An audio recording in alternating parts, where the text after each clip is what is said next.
Gather around, freaks. It's time again where we spun a wheel, we made a deal, and we chose the movies for this month based on social media decisions. It's Nic Cage month. We're trapped in a cage with our boy Nick. He's going to yell and scream in our face and get drunk and fall down right on that very same face. So gather around the internet fire and gather around the internet radio because it's time for the world's greatest television program that's put on the internet. It's Hey, did you see this one?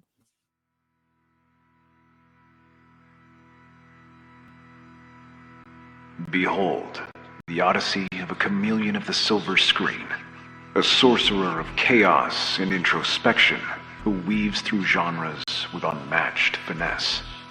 With fervor and unpredictability, this cinematic alchemist transforms scripts into gold, captivating audiences in thrillers and whimsical adventures alike. Join us as we watch a man shift from explosive action heroics to profound vulnerability, while he crafts a legacy that defies the ordinary, embarking on a mystical journey of artistic audacity and endless reinvention. Because this month, Hey, Did You See This One? Invites you to be trapped in a cage. Oh, no, not the beast! Not the beast! Ah!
Hello, everyone, and welcome to your favorite internet television show. Hey, did you see this one?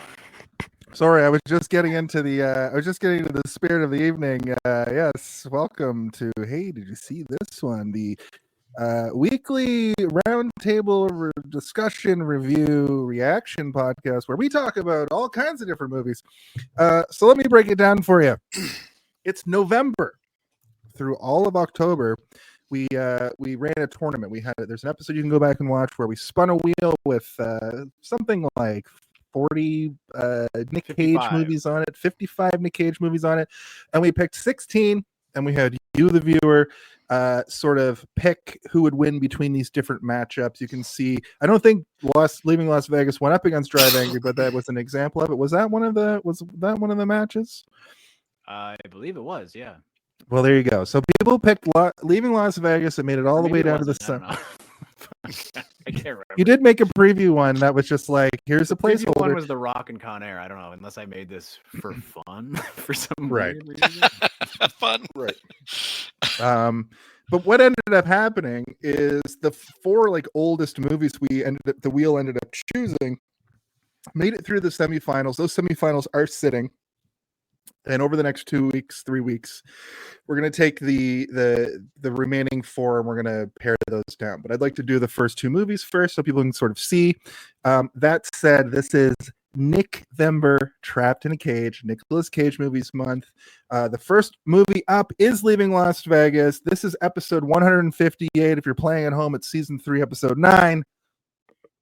That's a lot. I forgot that we called it Nic-Vember. I didn't put that in the video. But I guess if we do it again and we don't do it in November, I could just reuse the same video. That's exactly. Good. It's good that I keep that. Because I could be like Nick July, Nick-Tober, yeah, Nick-uary. Mickey Wary, returning to the show. Our guest this week is Raul Delgado. Thank you for coming back to the show. Ahoy, And hoy. this is the part where we cheer for you. Hey, there it is. There's the live studio audience. Thank you, Raul Delgado. To be back, but he's here. There. Oh, Jesus Christ. It's funny because there was a major event that happened in the United States this week, and I was on a call with my American coworkers, and all I said was, hope everybody in the United States is doing well. That's all I'm going to say about it, and that's all we're going to say about it here tonight. We are talking about Leaving Las Vegas, a very good film. This is probably one of our highest rated, most Oscar worthy movies that we've ever done. It's going to get a little dark here on the show tonight, I think. Yeah. Like I was saying in the pre-show, we're going to try to bring the funny, but god damn it. There's a lot to cover here. So Raul, I just want to make sure that you saw at the top, not at the top, earlier today when I texted you this. Yeah. I'm going to have you do a brief synopsis of the movie, but before that, we have to hear from. Well, I don't know what Steve's going to do, but there is a sting for this. Okay. I think Zardoz speaks to you. Oh. He demands you synopsize this film.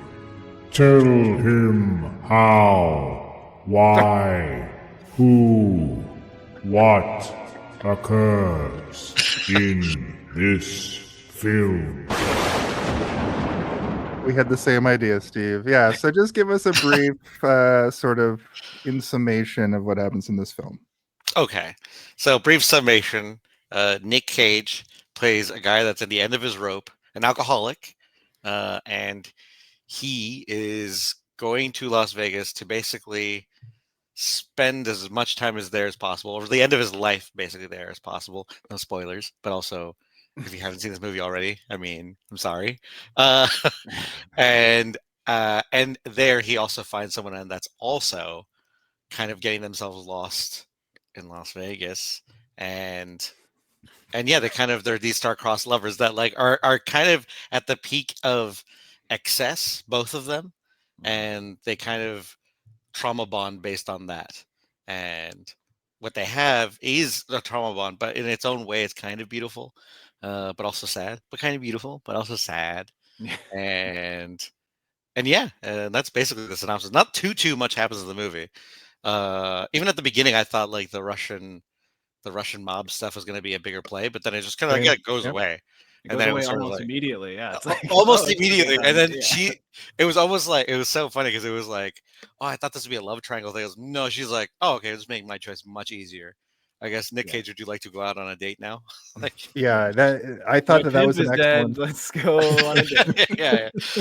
I thought that was an excellent way to sort of segue into a movie, because like you said, I thought it was just going to be like they're going to have their nice moment and then the fucking mob's going to show up. But the villain in this movie is not the Russian or the Ukrainian mob or wherever he's from. He's from Latveria, guys. Latveria. As I kept saying, like Magneto. Some vampire town. From Latvia, but yeah, I kept saying Latverian. I was watching it with my partner. Kept being like, oh, Dr. Doom's after him. Dr. Doom's gonna come kill us. Yeah, exactly. But no, alcoholism is the villain, and the real Dr. Doom. Yeah. I wonder. I'm sure there's a version of the story where that Russian guy was definitely more of an antagonist, because he's like so set up for that I feel like maybe they rewrote it to be like, okay, we kind of want it to be more about these characters. If this movie was written and directed by Quentin Tarantino, it would have been all about the Russian mob. Yeah, exactly. It's based on an autobiographical novel by some guy named John O'Brien. Autobiographical. So I mean, obviously it can't be fully accurate since he wrote a book. He wrote it. Yeah. But so I assume like some of it is based in enough truth, which is why it kind of feels real. You know, there are certain sort of fanciful elements to it, but those are there to romanticize the idea of everything that's happening, right?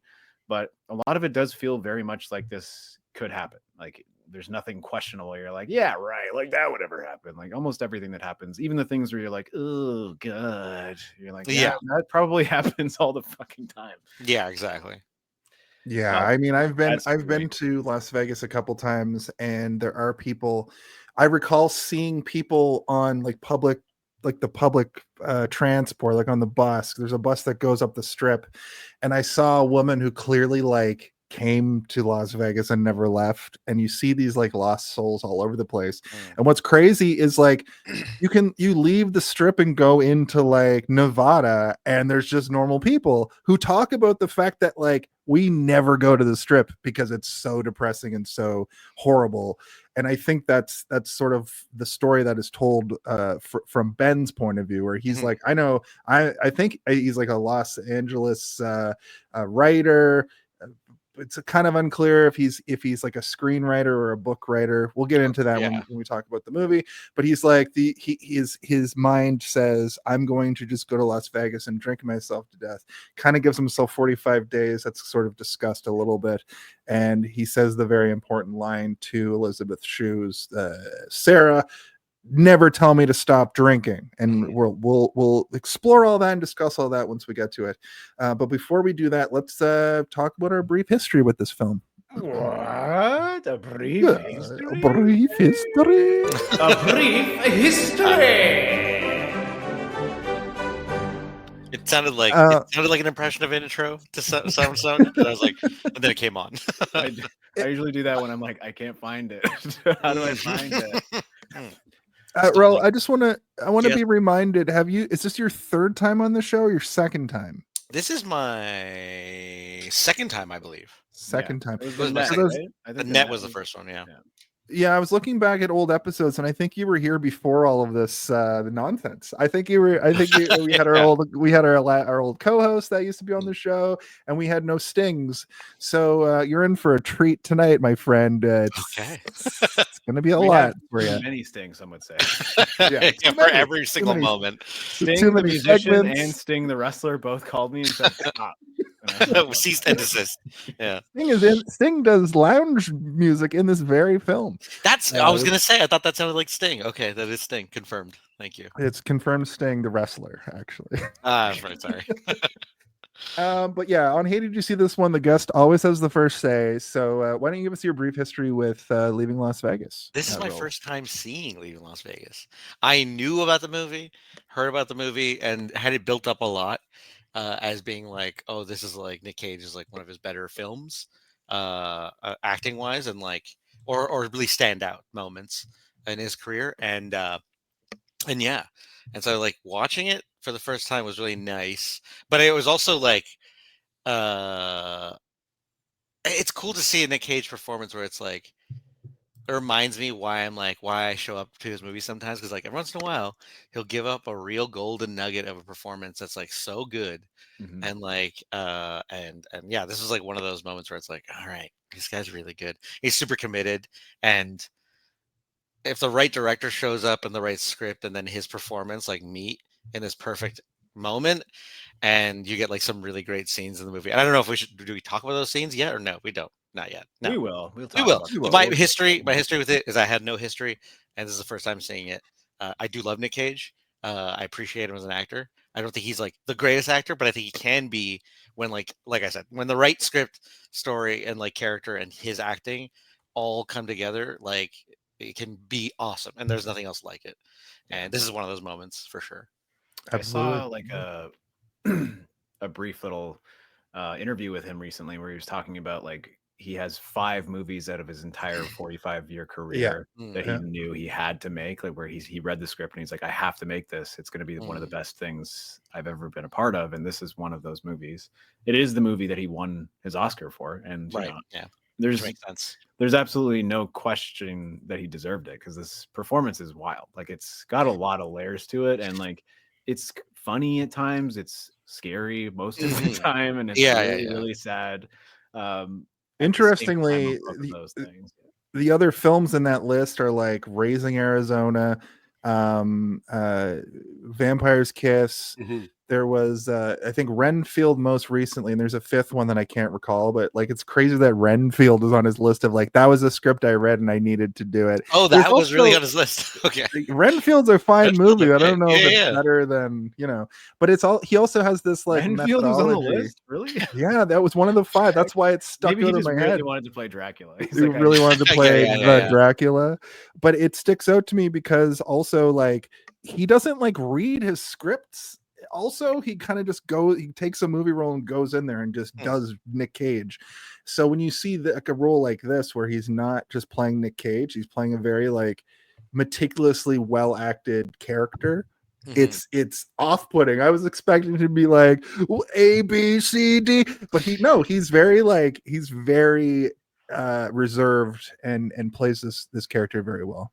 But Steve, your brief history. This is one that I also have not seen. I also love Nick Cage, but I am more here so for the fanciful Nick Cage, the fun Nick Cage, and I haven't taken too many strides down the serious Nick Cage alleyways, you know, because his career is vast and expansive, and he, you know, as I say in the video, like he walks across every single genre that you can possibly think of. He's in them all. I think like I can't really think of a period piece that he's in. Is there one? I don't know, maybe. But that's like it. Like he's done every single other thing you can possibly think of. He's never done a hardcore porno snuff film, so. But he did make 8mm, which is about a detective. That's true. He did 8mm, right? Yeah, it's about a snuff film. Yeah, okay.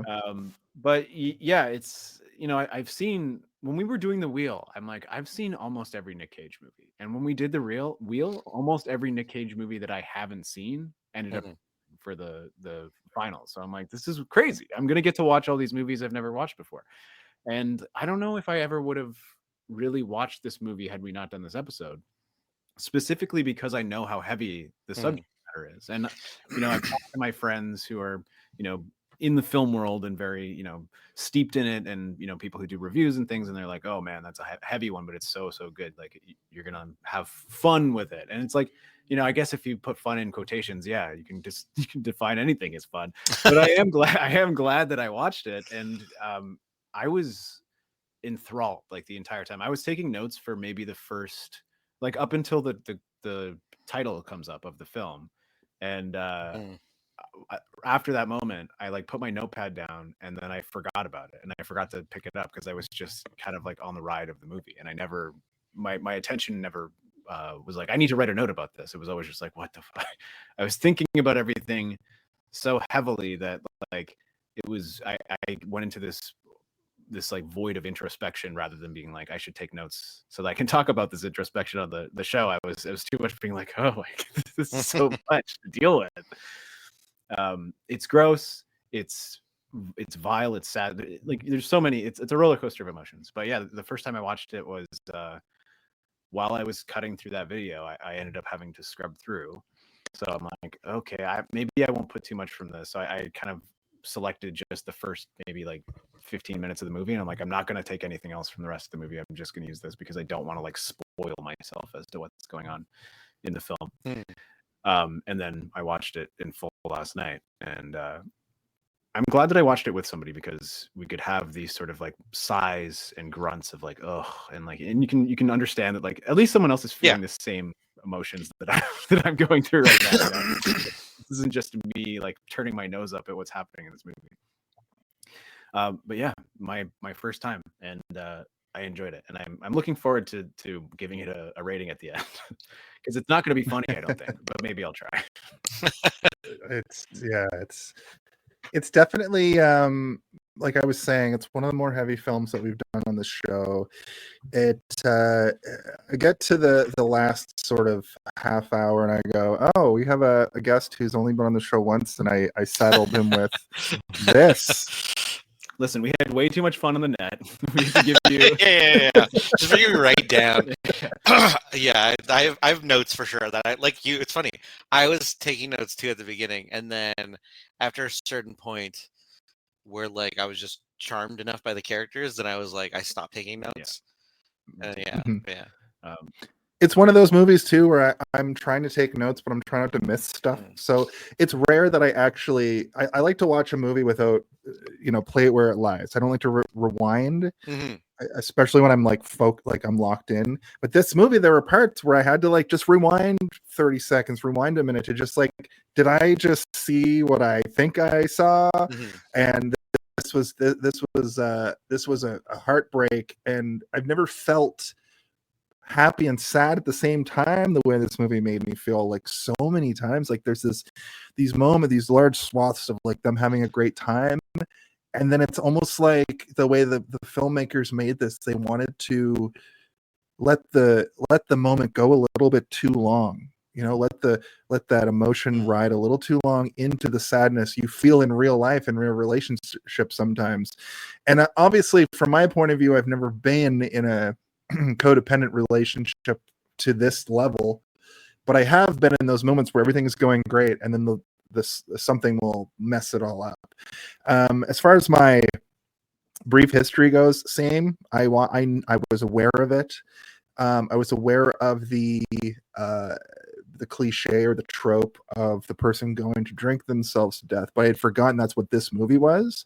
I kind of have this movie and Indecent Proposal like crossed in my head, which before this movie I hadn't seen either. I just knew the premise for both, and I thought this one leaned more in the Indecent Proposal area. I forgot this was the one about a man going to drink himself to death in Las Vegas. And as soon as I like clued into that opening scene where he's just like putting bottles in his cart, I was like, oh, that's this one. Oh my fucking god.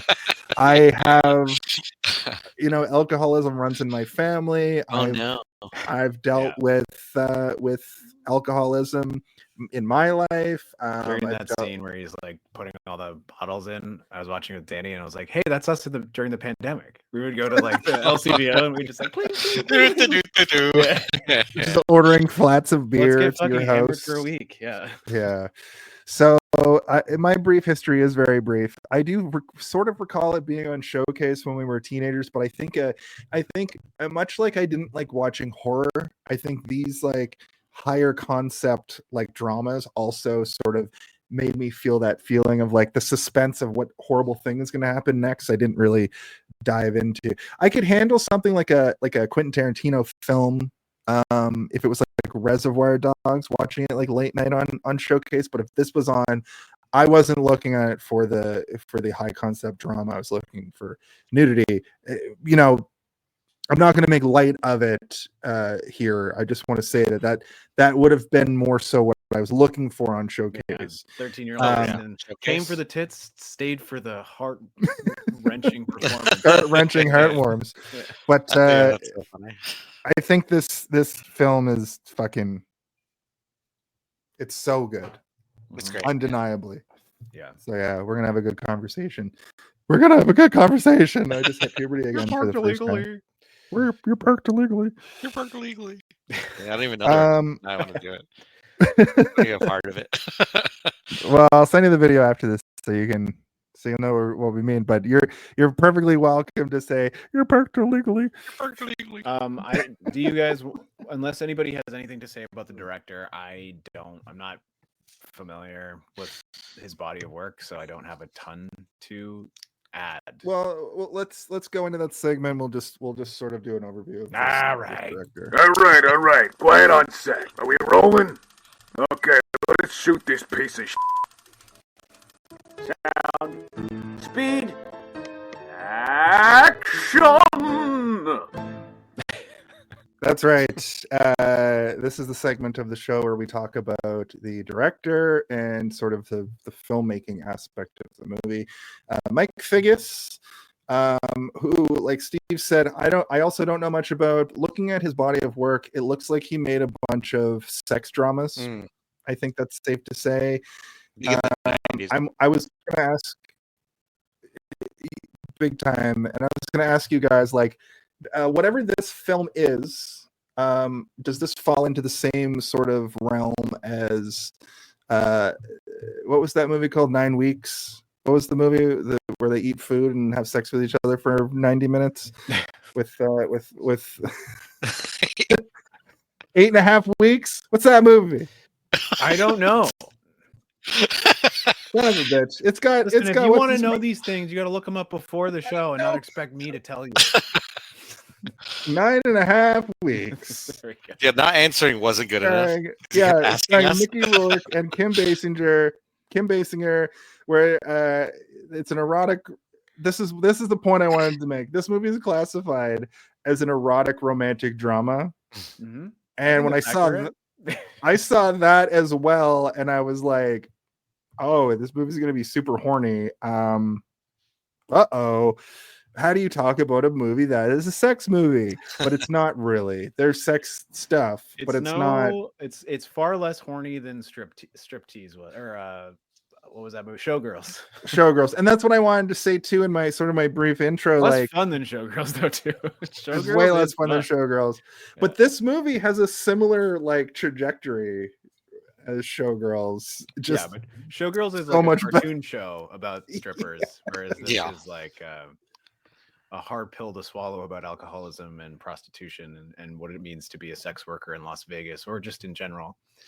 I'm going through his filmography, and there's lots of stuff that is well regarded and like I am aware of, but I've not seen. So I can't really be like he's great because I don't know. I've never seen those other things. They could be shit. Same. I haven't seen it, and most of his stuff it doesn't look like he's done like some Soprano TV episodes. Mm-hmm. But I feel like TV episodes are like set up for people to do. They come in to do. Yeah, the director come in can and be do great, their. but like, yeah, you don't really, like a Flanagan show. You're like Mike Flanagan, and he's the showrunner, and he directed almost all. Yeah, right? exactly. Like that's different, right? Whereas like someone just coming in for a couple of episodes over. But just to put it in perspective, this guy directed Gadget over here. That's the last time we're gonna make jokes, unfortunately. I'm trying to think of t-shirt ideas. Perspective Gadget is pretty good though. But he did a movie after this called William Forsythe and the Frankfurt Ballet, just dancing around. That's pretty funny. But then after that he did 3 movies, a trilogy I like to call them, called One Night Stand, Flamenco Women, and The Loss of Sexual Innocence. So that sort of puts the way you read that, it sounded like that was one title. One film. Oh yeah, it does sound like one of those like kitschy long titled films. Like Dr. Parnassus in the Imaginarium of whatever the fuck. Okay, so yeah, I mean, I believe I've seen Time Code, but I don't really remember it. And I think I've seen Cold Creek Manor, but I also don't really remember it that much. Okay. Maybe we'll do a Figgis month one day. Yeah. Oh, your views will be rolling in. Everyone's going to be just. Oh, these guys are doing Figgis.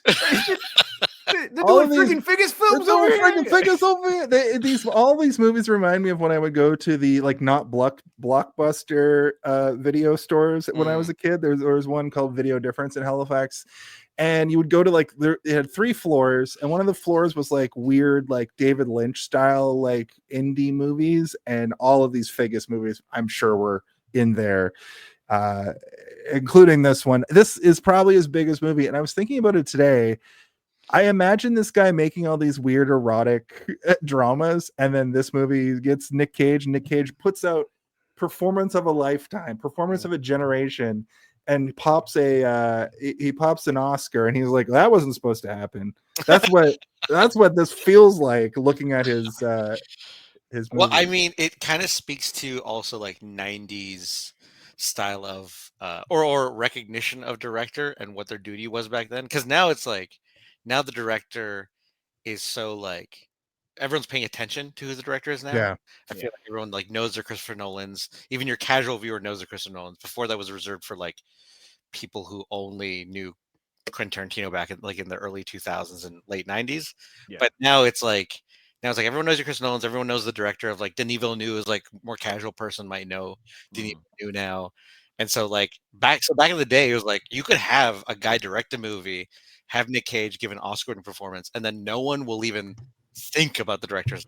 Like apparently and they'll just forget about him. Like that was the era of like movie stars, right? Like the 80s and 90s were about the stars. Yeah. Now, like, this is an overly discussed topic on shows like this, but like the movie star is dead, and now it's like there are only a few left, like your Tom Cruises and your Nicolas Cages, like where they can float an entire ship just based on their presence alone. But superheroes have now sort of replaced the idea of a movie star, where it's like Thor is the movie star, and Captain America is the movie star, and we can replace people to play them, like James Bond and that kind of stuff. And celebrity has died in a weird way because of influencers and online persona, to the point where now it almost feels like when a new crop of actors comes through, it's almost like SNL, where they bring in this new crop of actors and they don't really have a staying power in the film world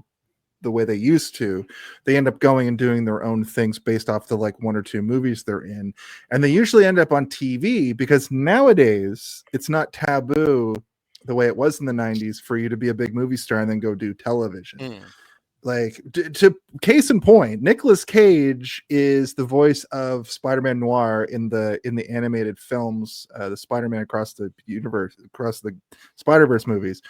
They're doing a live action Spider-Man Noir show with Nick Cage, and I saw that, it's being created right now.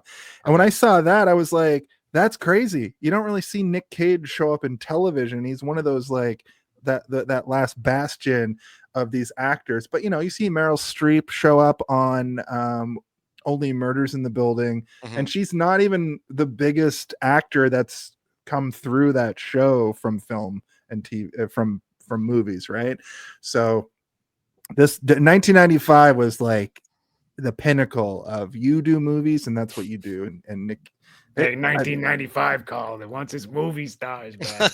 This is the most 1995 movie I think we've done. We did a 1995 movie last week in Halloween Part 6, The Curse of Michael Myers, and Paul Rudd was in that, but also on Only Murders in the Building. But yeah, that's celebrities dead, and it's influencers only. I mean, some celebrities are dead. I mean, like you got your Timothée Chalamet's, you got your Zendayas. I think I think there's like it's transcended in a way though, where it's like the idea of what it means to be a celebrity is different. And you have to do different things in order to be able to be a celebrity, but it's kind of nice. It is nice that it's evolving. And I think that the old people who say like there's no such thing as a movie star anymore, it's like, well, there is, it's just different now. You also have to own a vodka company or something. It's also broadened too, where it's like, again, like I can't imagine an Oscar, like someone doing an Oscar-winning performance in a movie now and getting the Oscar and then no one mentioning the director. Like that's not going to happen anymore. That's a good, that's a really good point. Yeah. Don't see that happening. Which is kind of also good, because I like living in a world where when a director is making something, I'm excited because of who's making it, not necessarily who's in it. Yeah, exactly. I even like, I don't even really give a shit a lot of the time if I see a movie with an actor in it and they're not touting the director. I'm like, well, it means that they probably either directed a bucket of shit that nobody liked, or they've never directed anything. That's not to say that like I won't watch it. I'm just saying like it doesn't affect me in the same way. I don't get excited. Like when I see Jordan Peele, directed by Jordan Peele, I'm like, I gotta see this. This looks it's gonna be it hasn't even started yet. I'm like, I already know this trailer is gonna blow my goddamn mind out the back of my head. Like just give it to me. And there are few directors that do that, but my Aunt Sandy. Hello, Sandy. Hello. You're talking to your nephew on an internet web show. Thank you for coming through. Did you see Leaving Las Vegas? I'm sure you did. You probably loved this movie in 1995. Yeah. Sorry to cut you off, Steve. But like, Lynch and Nolan and Spielberg and like all these names that like started, or not started, but like became household names in the 90s, they still resonate now, right? But we are getting new ones, which is good, which means it's going in a direction that I'm kind of happy about. But also I'm kind of glad that the comic book boner is finally going flaccid. Like maybe we'll be able to get our regular movies back. It's almost like when you do the same kind of movie too many times in a row, people will get sick of it. It's almost like when you rely on people having to watch 15 other movies to understand what's happening in a movie, that people aren't going to watch that movie. Yeah, look, the MCU is a throwback to the telenovela style Blue Demon movies of the 1970s. Oh, I'm sure it is. Serialized film those people definitely like overstayed their welcome and didn't know when to stop when they had a good thing. But like I feel like it was like you could feel the writers were also just uninspired writing that stuff after a while. Whereas like you have like I don't know, I liked Rubber Pattinson's the like Matt Reeves the Batman. Yeah. Yeah, I Batman that was too, great. yeah. That's great. Batman I was think it's great. like when the writing's good, the writing's good. Doesn't matter. And like and they didn't rely on, you know, like a whole other pre-established thing other than the fact that you know who Batman is because you've seen a Batman. You know what everybody knows what Batman is. Even like a 5-year-old and a 95-year-old, you can be like, who's Batman and what happened to him? And be like, he's a guy who fights crime as a bat, and his parents got shot outside of a theater, either an opera theater or a movie theater. And those are the superhero movies that stand apart. Or a 95-year-old, you don't know. and you know, Kevin Feige sort of did that at the beginning of the MCU, where each film was sort of a genre piece, and then they just were like, every movie's a superhero movie in this particular style. But when we have Matt Reeves come out and make the Batman, and then they make it like a detective noir, and then you make the Penguin, which is like a weird Sopranos thing. That's when you see the genre stuff happening. That's when the interest is reignited. And look at the Captain America Winter Soldier. That's a spy espionage film. When's the last time the MCU tried to do that kind of thing? You know, I guess a little bit with Black Widow. I'm but hoping they're really restarting now because they got Fantastic Four. I think they've been like holding out on that, taking their time. Fingers crossed they figure it out. Because like I was here for when Marvel was good, but also I'm not saying that it's I'm not saying it's bad. I'm just saying I'm glad that it's because it's not the thing is that it took over to the point that it affected all other cinema in a negative way, where we started losing things. And like a good movie would come out, and if it didn't make, you know, $950 million in the first 2 weeks, it's considered a failure, and it's not going to get a sequel. You know, like I saw that Dungeons and Dragons movie like 2 summers ago or whenever it came out, and I was like, man, this is great. I really can't wait. I can't wait for like 4 or 5 of these. And like, you know, I was kind of in that sequel syndrome where I'm like, they're going to make so many and it's going to be so funny, and they'll be able to do different monsters and different villains within the D&D universe. And I'm so excited. And then they're like, disappointing box office return. The movie only made $500 million. So we're not going to make another one. And I'm like, what? I really hope they do. Are they not going to make another one for real? No, it didn't make enough money. No, because I really liked it. And it was good. It was the best take on D&D I think they've ever made of like the 3 D&D movies total. Well, that's our director time. We're talking about the film industry in general. I mean, just to wrap that up, I am kind of like, I am glad though that, as you brought up, Raul, is like directors are the stars now, or like at least in certain sectors of it's more broad, and like what makes up the movie and what's important about it is like not just the actor anymore, the star. Like now it's like the star, but also the writer and also the director and also you know, I mean, everyone's like got their ear to the ground. We are sort of like fans on this podcast of like the auteuristic director, where they, you know, they have their thumbprint on it, you know, where when you're watching something, it really, like, we have a whole month for just John Carpenter, just because we're like, we love the vibe, you know, like every John Carpenter movie feels like it exists in the same universe. And it's funny that Jason brought up Lynch, because this movie does have almost a little bit of a Lynchian vibe to it, where David Lynch could have easily directed this movie and it would have been very similar. I think it would have been a lot weirder, but like it does have sort of a, even just sort of the cinematography. It has a similar vibe. Yeah, I know what you mean. So, like I recall, like the way the cinematography looks, kind of gives me vibes of like Mulholland Drive kind of look, and how Las Vegas just feels so dreamlike. Like the nuns just in the background, and then like a tourist in the background while they're talking about life and death and like all this, or like whatever, you know what I mean? Like it is good, like Jason, you brought up earlier, like the people are the lost souls, but there's all these fucking nuns everywhere trying to save them. Like, come on, find the church. It's like, which church is yours? It's like that one. It's like House of God. Yeah, I've also stood in a lot of the areas in this movie, which was a weird thing. Well, it's like every time something really promiscuous is happening, or something that's like questionable morally is happening, there's almost always a nun in the background handing out pamphlets, which is like, it's funny to think that these people are like, they're grappling with their own morality and their own souls and stuff, but there's somebody in the background who's like willing to help, but they're not, they're never going to turn to the nuns. Fuck the nuns. Like, I don't really shit about nuns. That's so funny. Yeah, no, I don't know. I have friends who like want to go to Las Vegas and stuff, but like, I think I've been peppered with so much media that was like, at least like Disney World is Disney World, but they have a lock on like, you don't fucking make fun of Disney World, and there's no melancholy sadness at Disney World. It's fun and it's great. You're gonna have a great time, and like, but if you so much as smoke a cigarette in the parking lot, you're banned for life. Exactly. Whereas like, but Las Vegas is like, people had a cap on, like, people were like, oh yeah, this is also like, this is a sad place too. And so I've seen all that media. I've grown up with that media. And so I've never had the desire to go to Las Vegas. It just never seemed appealing to me. I've been invited 3 times to go, and every time I've said no. Like what? Why? Like what's there for me? There's such a heavy stigmatism based on everything I've ever heard about Las Vegas that I don't want to go there. Yeah, I just sound sad. Yeah, I've been twice. The first time I went, me and my wife, my now wife, went before we were married. I asked her to marry me at the Grand Canyon, so that was like great. We did all the on the strip stuff. I went to a strip club. It was gross, and we went to Fremont Street. We did all the strip things. Club with your wife? No, I went by myself. I wanted to just see what it was like. That is gross. If you went by yourself, I went by myself. Sick, twisted pervert. Yeah, I'm a pervert. But then we went back a few years ago, right before pandemic. I think it was 2017. I'm going to change it from Perspector Gadget to Perv Spectre Gadget. But the second time we went with another couple. Now, I should preface this all by saying I don't gamble.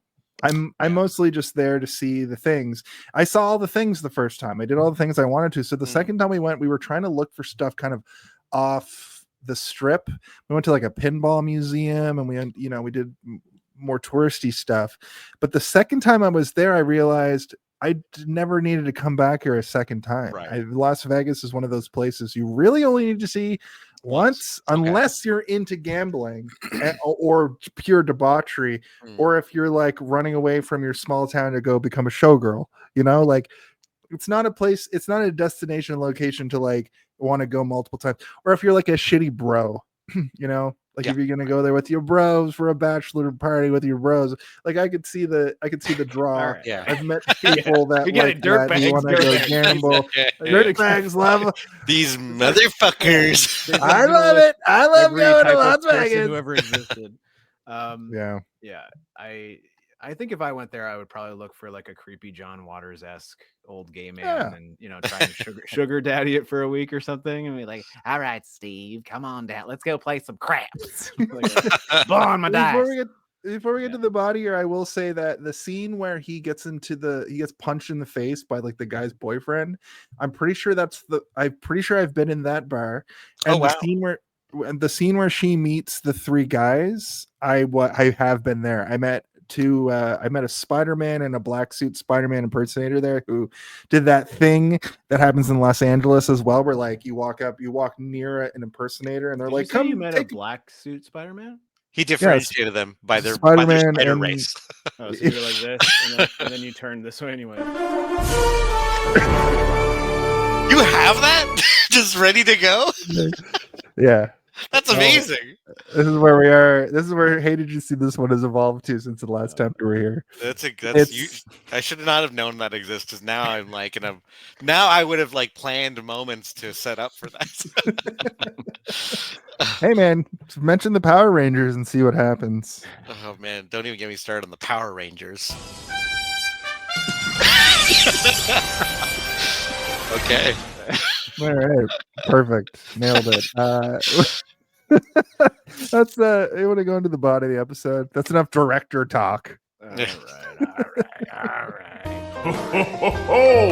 Everybody back up, because here comes the body of the episode. You really have a sting for everything. It's true. Just like your weird, like hyper fixated, maybe autism flaring up the back of my neck. And I'm like, I'm gonna do 100 of them. And every time that I try to make one, he's like, "Nope, I got a better one." You know, it's always better. I don't say nope. I just say, listen, yours is too long and boring. Okay, fair enough. Just like every good essay, speaking of boring, our show has a thesis and a body and a conclusion, and we are now in the body of the episode. This is where we sort of discuss the movie. This is the podcast of it all, if you will. So I'll just start us off. The opening sort of we'll break it down a little bit further, but the opening sequence of this movie is we meet Ben Sanderson, a Hollywood screenwriter struggling with severe alcoholism. After he's fired, he cashes his severance check. That's sort of true, and decides to leave for Las Vegas to drink himself to death. He doesn't cash his severance check. I don't know what you mean by that, ChatGPT. He gets fired as fuck, and I guess it's severance, but it's more like get out of here. I guess that's what a severance check is. That's literally what he does. They were right. It's severance. ChatGPT was right. You're so hard on ChatGPT. This is what happens when you watch a movie at work, Jason. No. I have my own note. I wrote, well, I guess we open with Nic Cage buying all the liquor.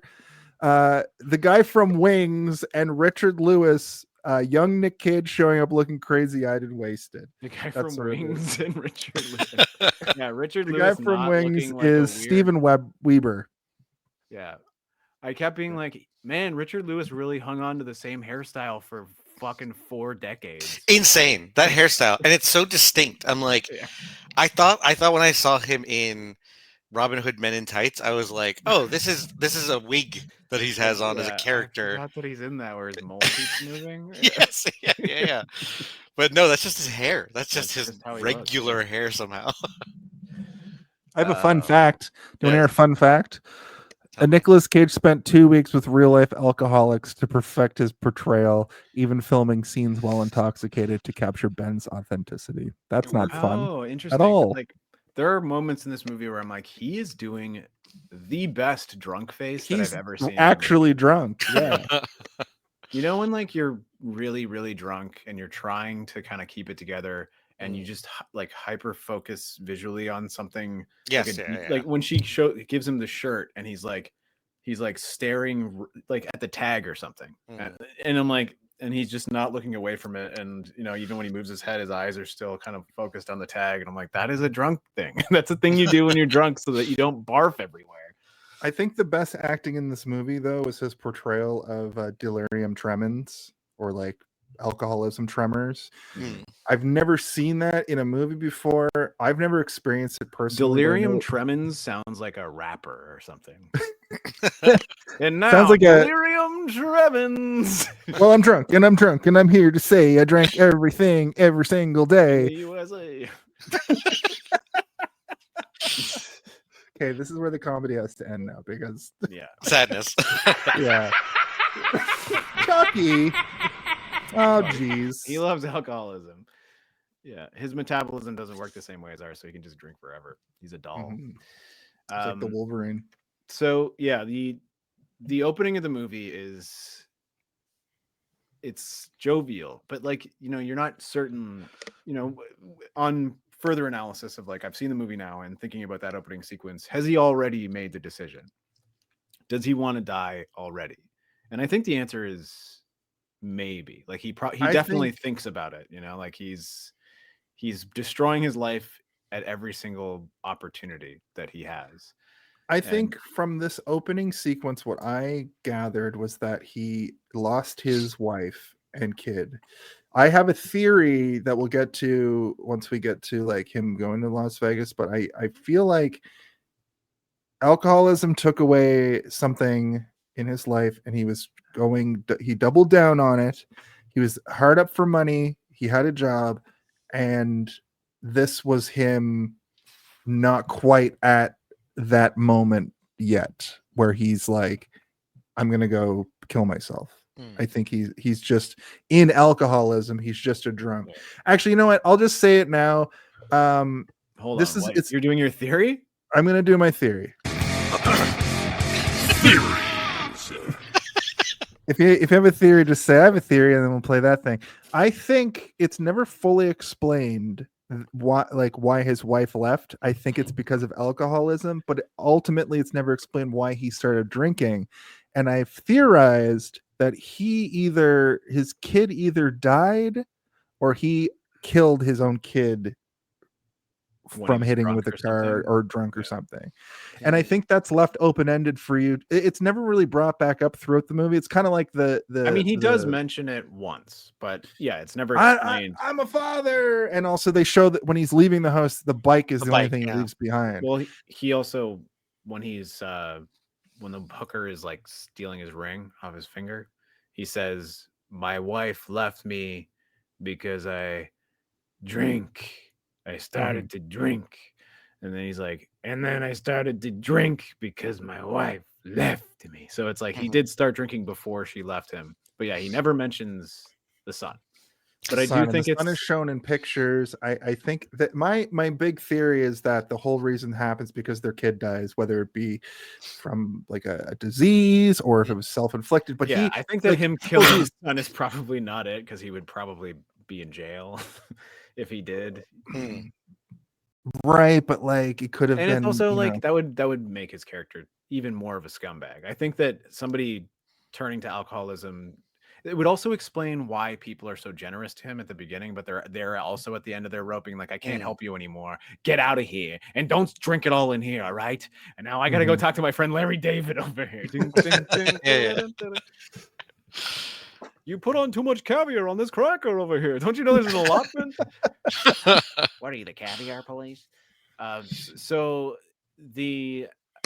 think that like him losing his son to disease is probably more accurate, but it doesn't ultimately really matter because all of that is sort of in the past, to the point that he literally packs up every single thing that he owns and puts it on the curb and burns the rest of it in the backyard, and then packs up all the loose booze he's got in his house and leaves. It's a character trait of his that when he moves to a new place, he seems to just like shed everything he owns.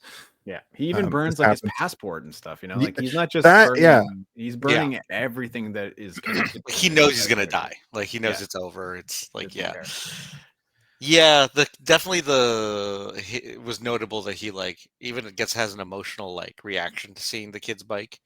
But yeah, and I feel like even the scene where, like you said, the whole like, I can't remember. They definitely, I think it's up in the air. Like he says, I don't know if my wife left me because I drink too much, or if I drink too much because my wife left me. I think it's just supposed to be like open end, like you're saying, like open ended. So it's just sort of like the point is, right now this guy is an alcoholic. It also makes it like open enough for anybody who feels in any way similar. You can connect to it. It's not so specific that you're not going to be able to universally connect to it. Exactly. And that's true. But even if you've never grappled with alcoholism or anything, you can easily attach your own vices to what he's going through. Totally. I don't want to get too like I don't want this episode to be like therapy for me or whatever, but I have been in that experience. Jason, I grew this mustache and I'm wearing these glasses for you now. How does that make you feel? That's just the dream spot. Here, look at me, looking put on my solemnly over there, and I'll speak solemnly about a time that was. Oh damn! I had too many shirts on the back of my chair. You're gonna get overheated, but I've been in the situation where like, you gotta curb the drinking, or I'm Audi 5000, and also that makes you want to.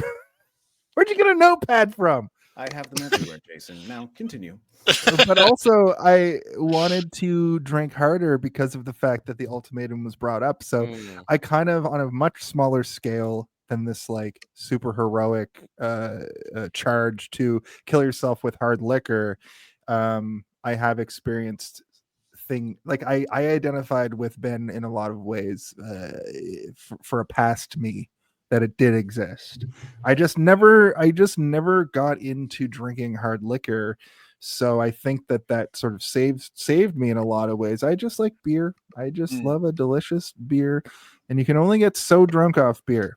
But when it comes to but when it comes to just like holding a vodka bottle like this and just downing the whole thing, like we see him do several times in this movie, that makes me feel so gross to look at. It makes me feel so gross to think about.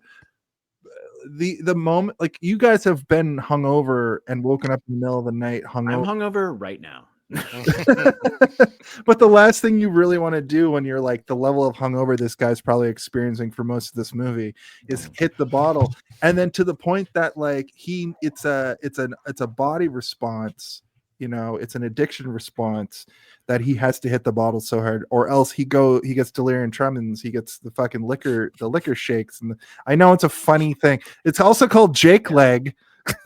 So which one do you want? That's the rapper name. God, Yeah. That's like his sidekick. Jake Leg.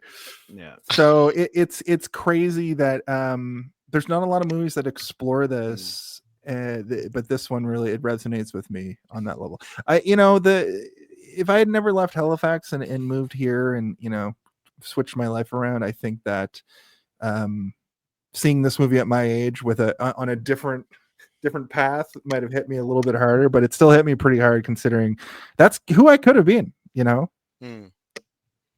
I definitely recently quit alcohol. So like, just because like I've never had like a terrible relationship with alcohol, but I just had just one too many like moments, like literally two, where I was like, okay, I know how to manage myself. Like I have a friend who has gone through like heavy alcohol use, and I've been the one being like, hey, you gotta chill out, man. Or I've been with him and I don't drink, and then so I'm like, oh, I'm pretty fine. And then one day I was like hanging out with people, drank a little too much, blacked out, and then I hated that because I was like, I was having a better time not on alcohol than I was doing this balancing act thing. So, and I don't mean to laugh and smirk. It was just, it's funny that you recently quit and we're like, why don't you watch this movie? No, if anything, I was like, God, thank God I didn't even I didn't need to see this movie to have that wake up call thing. I was like, for me, it was easy because I've never had this addiction to it. It was easy to be like, this choice to be like, oh yeah, I just don't want to have it. It's fine. Like it's never appealed to me. Like the flavors never appealed to me. One, I don't need it to like just talk to people because like I'm a fucking blast, and and so it's just sort of like it was an easy choice to make. Like the best thing about a like mojito is all the other ingredients. It's not the rum. Like the rum, it gets you there. That's great. But if you don't need that part, just have the other ingredients. It's fine. It tastes good. They've made great strides with alcohol-free spirits now. So if you want to have a mocktail, you don't just have to have like a juice with juice in it. You can get a little bit of that little tang or whatever. Little bite. So. For sure. Yeah, exactly. So it's like, so it was interesting watching this. I was like, oh, thank God. None of this is appealing at all. Like just and he's authentically like captures how awful it looks and feels. And especially in that opening chunk where like when he goes to the bank and he just is physically incapable of writing a check or signing his own name. So he has to leave the bank and get drunk so that he can come back to the bank in order to did you notice physically sign the check. Did you notice during that he comes in and his hair is all frizzy and he's all fucked up and he can't write the check and he's shaky. He goes and has a couple drinks and he comes back and his hair's slicked back and he's like, hey guys, I'm sorry. And then when he's in line during that, he's like recording himself, like he's just writing the greatest lines. Don't say anything that he says. It's absolutely disgusting. Yeah. No, it is disgusting, but clearly like his writing, he's this self-insert from the writer of this movie was clearly writing these style screenplays and books. These erotic thrillers, these erotic dramas. Yeah, I think that also like the fact that his hair is slicked back and everything is like it's meant to be his inner persona, right? Like he looks better physically, not because he went into the bathroom and slicked back his hair. It's because he's going in there with 10 times more confidence, so he actually just looks better to himself. You know, when you like look in the mirror when you're drunk and you're like, I look pretty cute right now. But you actually are like, blah, blah, blah, blah, blah, blah, blah. It's like that episode of Full House where Kimmy Gibbler and Candace Cameron go to the party, and then they both have two recounts of the night, and Kimmy Gibbler thinks that she's like a scholar and she's chatting up all the boys, and then when what's the fucking daughter's name? Anyway, Candace Cameron, she recounts the story and Kimmy literally has a lampshade on her head and is just like falling over. That's who knows what is really happening during all of this from the other people's point of views. That's why they all look horrified while he's just like saying the horniest stuff into a voice recorder. But it's also like it's very horny, but it's also just another expression of his alcoholism, because we do get a moment earlier where he's at the bar after Richard Lewis gives him money. He goes to another bar and he hits on a woman, and there's like a very brief window where she is charmed. There's a moment where she's into it, and then where she doesn't realize he's as drunk as he is, and then he gets a little closer, and she's like, "Holy fuck! Have you been? What the heck is your blood made of? Fucking whiskey?" What's and going then on? she's like, maybe you shouldn't drink so much. And then the bartender is like, maybe you shouldn't drink so much also. Yeah.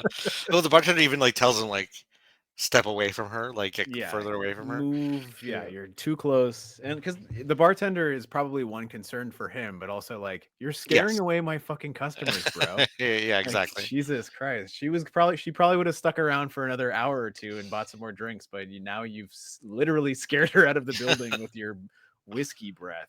And she probably quit drinking. That night. That was her wake-up call. Yeah. And then the very next scene is literally him driving home with a handle of vodka, and he's driving like this, and then a fucking cop on a motorcycle pulls up as he puts the bottle down and is looking at him. He just acts normal for a second. The cop keeps driving and he pulls the bottle right back up. What a crazy thing.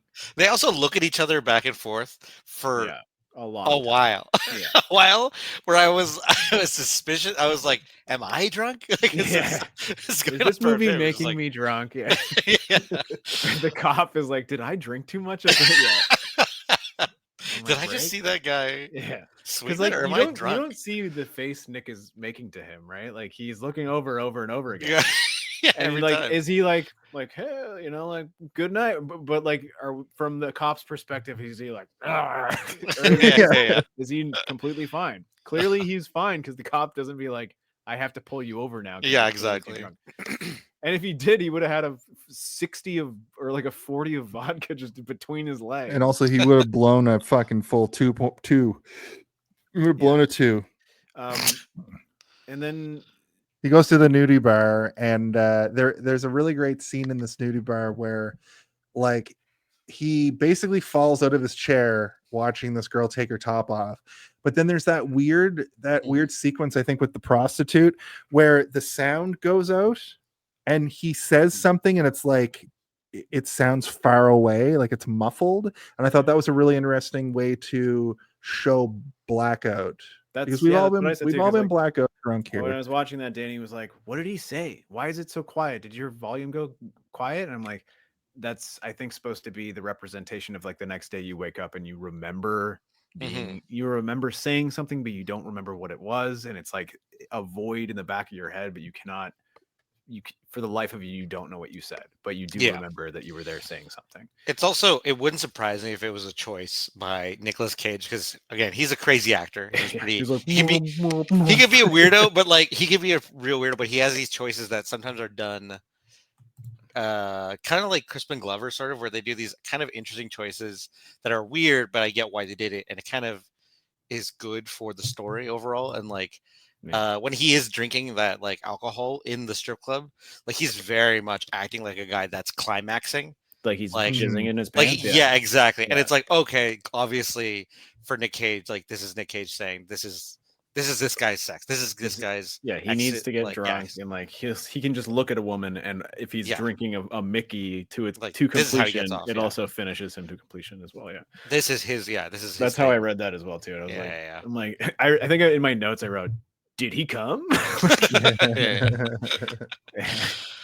Well, in a lot of ways, you know, he's going down that road where that's the only way that he can feel feelings. Really, like exactly.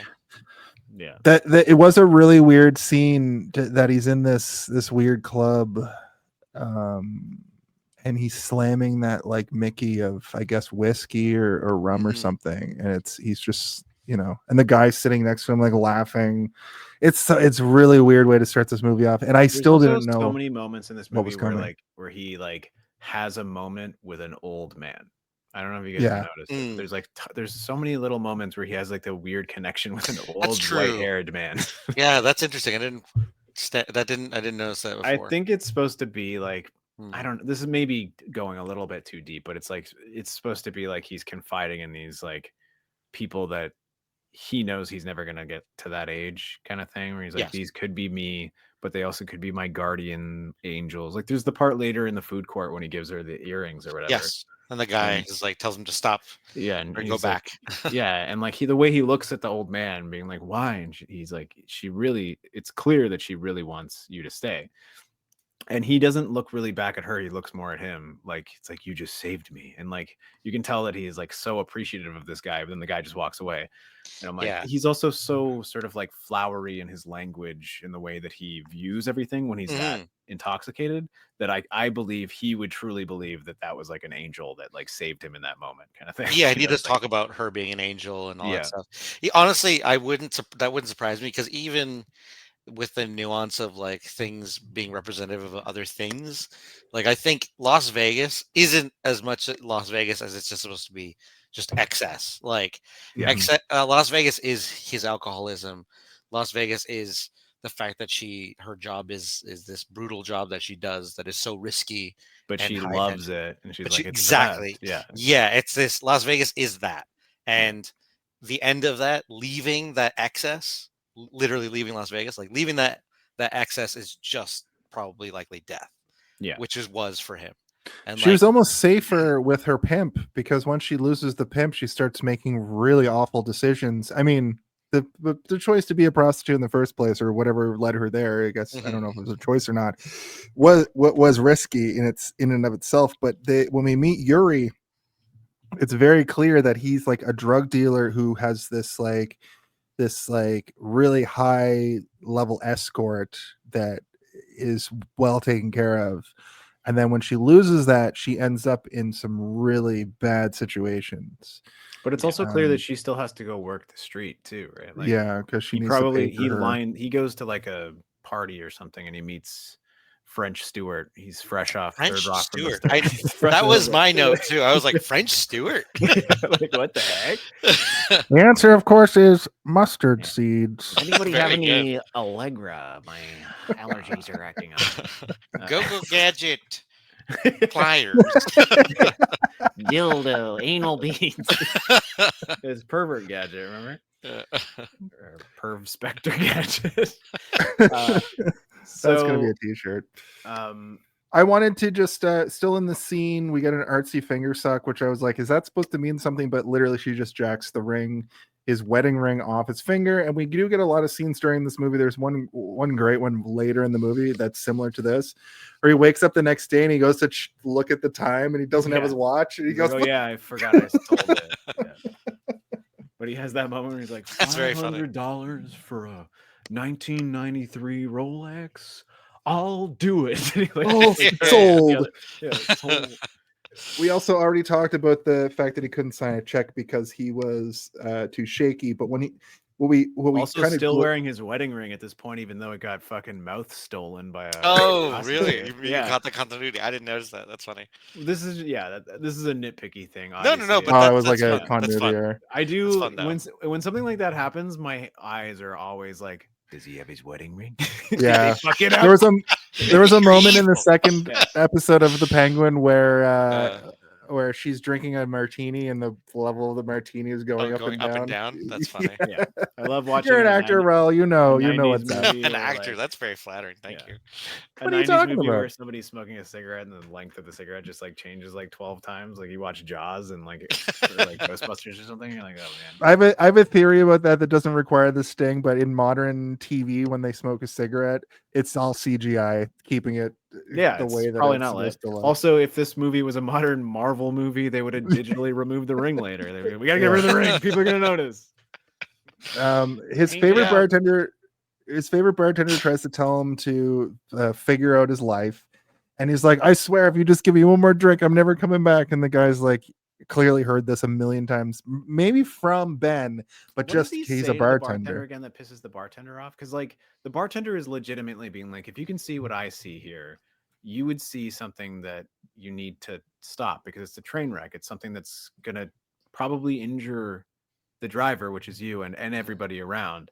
And he says some sort of like flippant thing, and he's like, "Stop fucking with me!" And he's like, "Here, just take this drink. This one's on me." But like, Yeah, he does tell him. He's like, he gives him not an ultimatum. He's like, "I'll just give me the drink, and then promise you, if I show up again, you can whatever it is. I can't remember. 86 me, yeah. 86 me." And then he's like, "I can fight." And then that's when loses his mind. That's what pisses him off. He's like, I can kick you out whenever I want. Yeah. That's not the point here. Exactly. I'm clearly he's clearly known this guy. This must be his local. It is his local bar. It's the bar like across the street. It's his creep show. It's where he goes to pick up foreign women or whatever. Business women. I have to wake up early in the morning. Maybe don't drink so much. And he's like, maybe I shouldn't breathe so much. This caricature version is terrifying. I like it. Yeah, he's funny. And then I made a note. I made a note here that says so he has nearly superhero-esque abilities, writing nearly superhero-esque abilities to write while he's drunk. And I think that is there a scene here where he is doing his craft? Does he? The bank. Is that the bank? I think that is the bank. He's got a recorder and he's just like he's looking at a woman that he wants to fuck, and he's just like writing this sort of like supremely poetic but also very pornographic and disturbing soliloquy about having sex with a woman, but the woman doesn't want to have sex with him unless he was to pour bourbon in her mouth and all over her body, and then the way he smells and the way he acts wouldn't matter so much because he would also smell like her. And like it's like it's almost in response to what the woman said to him at the bar about his breath. It kind of feels like he's thinking about like that moment where she's like, "You stink," and it's like, well, what if you stunk too? Then I would clean you, and then you could go fuck whoever you wanted, but you'd be able to fuck me just because we would both stink for a minute. There's a through line with that too, where like Sera later says like, "You have 101 proof breath and whatever, but I still want this." And then the scene where like they're out in the desert and she's pouring liquor all over herself, and they're like getting hot and bothered, and then he fucks that up. We'll get to that when we get to it. Yeah. But yeah, what I noticed, she started doing that, I was like, oh, this is like exactly what he said he was writing about in the bank. Yeah. What I did notice here is we cut to him in his office with stacks of screenplays in front of him. Clearly, this is what made me think that he is probably a screenwriter for Hollywood, but like he might be a person who receives screenplays. Like he's an executive and has to read them and decide which screenplays are good and which ones are bad. I think that's what his job became, right? Like he was probably a writer. He was probably a writer at some point, and now his job has become read screenplays and tell us which ones are good and which ones are bad. I think that's. But he's clearly way behind on his work. Because there's like because he's sitting there like drunk. And he's like, he's talking into the phone upside down. Yeah. Well, when the secretary comes in, and he's doing the little like convulsions during that as well, while she's trying to be like, you have to go talk to the boss. He tries to dance with her. He goes into the boss. I wrote, oh shit, Ed Harris. He succeeds and she joins, and like there's a moment here where you're like, this lady actually gives a shit about him and it's cares and feels bad. And I'm like, okay. What I've seen of him in the bar talking to the other woman, she rejected him and he didn't lose his fucking marbles. He just kind of like was like, all right. And, made a joke about it. He was respectful to his friend when he approached him in the bar and asked for money. But, that's a shitty thing to do, but he did it and he left. And in this moment, even when the boss fires him, it's like, he gives him the check and he says like, this is too generous. And he's like, well, we really liked having you around. So it's like, he probably gave him more money than he was expecting to when he opened that envelope, being like, I'm probably going to get like $5,000 or something, but they probably, I was going to ask you guys what you thought the number was, because I have 20 is what I think. 20 million or 1,000, not million. I thought my head went 2 million. If it was 2 million, you'd been like, I'm going to do heroin to kill myself. I'm upgrading, baby. Yeah. No. The reason why I thought 2 million because at 95, that's infinite money, and the fact that he's like, I'm going to go. Well, there's that scene where he doesn't have unlimited. He doesn't have infinite money though. He has exactly enough money to drink $500 worth of alcohol every day for 4 weeks, And He then says sell that- his watch. Yeah, and then he sells his watch. Yeah, and his car and everything else. but he also has a little bit. He has a buffer. He's not stupid. He's like, but I have a buffer just in case I don't die in time. Yeah, I can get a have prostitute buffer. to just Yeah, sit and yeah. listen to me talk all night. But also, here, take my money, all my lump of money, and let's go to the casino with this. And like, this is extra, so we can go to the casino and have fun tonight. But I will be drunk the whole time, and I will flip out and have a flashback of my wife, I guess. I don't know. He like loses his mind at one point. We'll get to that when we get to it, but yeah. Right. So I thought the boss was Ed Harris very quickly. He was not. It That's was what just Ed Harris some- looks like now. I mean, Yeah, honestly, exactly. he looked like Ed Harris in what's it called, Truman Show or something. Like he looked like that Ed Harris. But he looks like a little old Ed Harris who's like, I hit my prime, lost it, and now I'm old. I'm a little old man and on office. I don't know how old is Nick Cage in this movie? Like 30? But yeah, but the bartender, I don't know. He looks like he's well into his like mid 30s, early 40s. But the bartender's like, "You're a young guy." Yeah, Like, I think it's the hair, and like I think he's they go out of their- 26. They go out of their way to like make his hair look kind of bad. In this Well, movie. do they also say Elisabeth Shue is supposed to be 16? No. I swear to No, God- she wait, started Started at this 16. when she was Okay. 16. Okay, I thank think you, she's thank you, supposed thank to be you. like Okay. I think like, she's supposed to be She's like not supposed to be 25. 16. She looks much older than that. She looks like she's in her early 30s as well in this movie.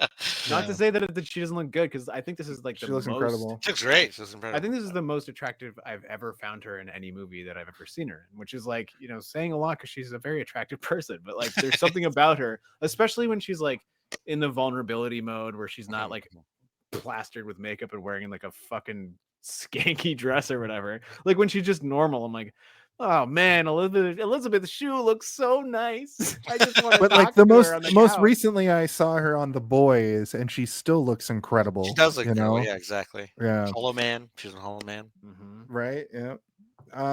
She's in the Bible and too. Remember that? So he gets fired. I made a note.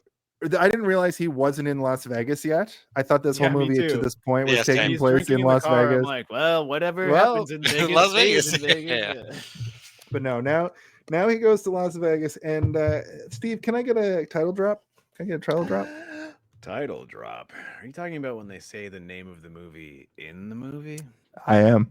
Oh my god, we have too many fucking things.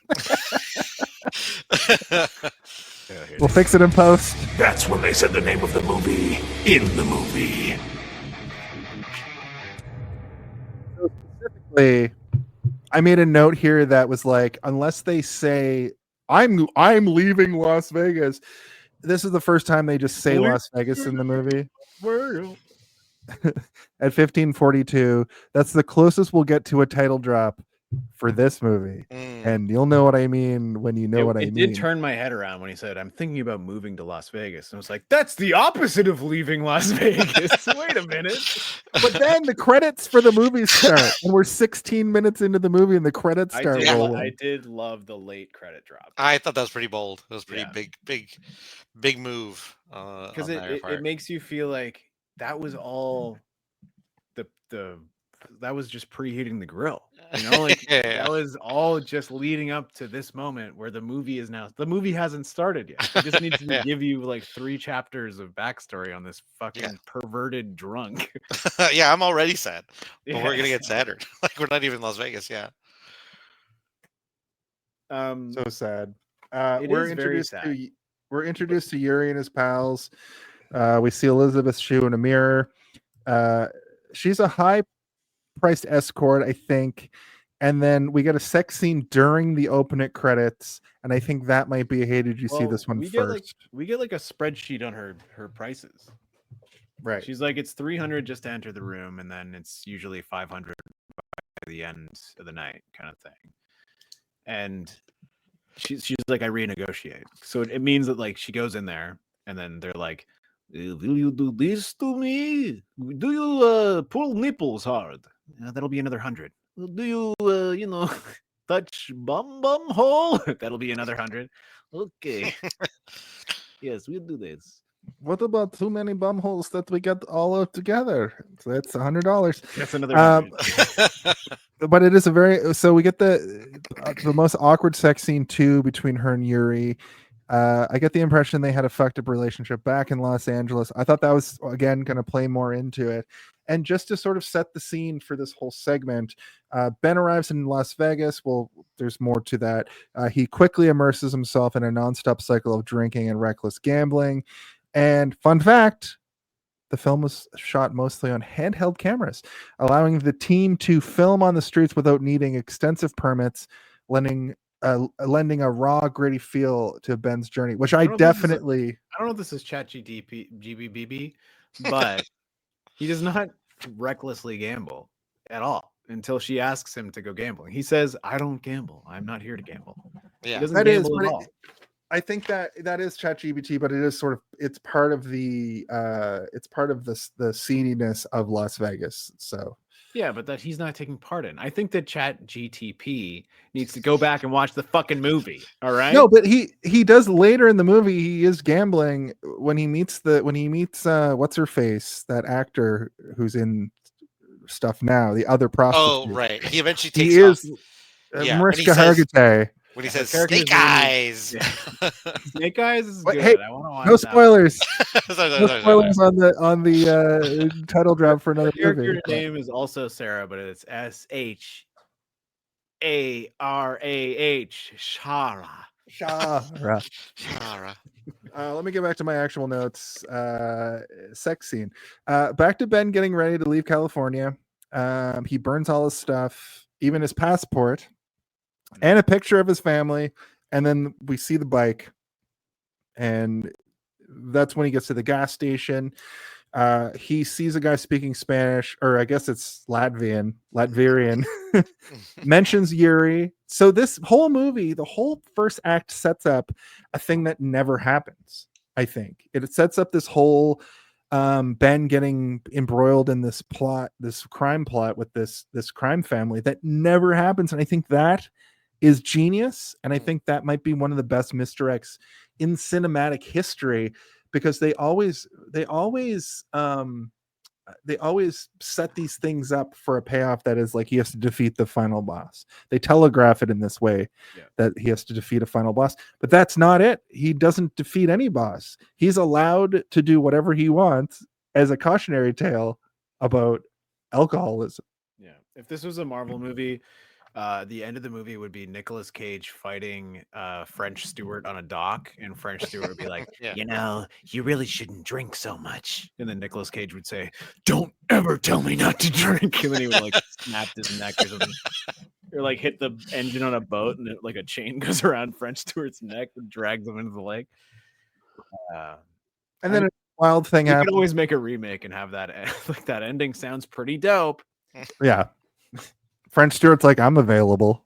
Yeah. We get a great sort of montage of him driving across from LA to like through the desert.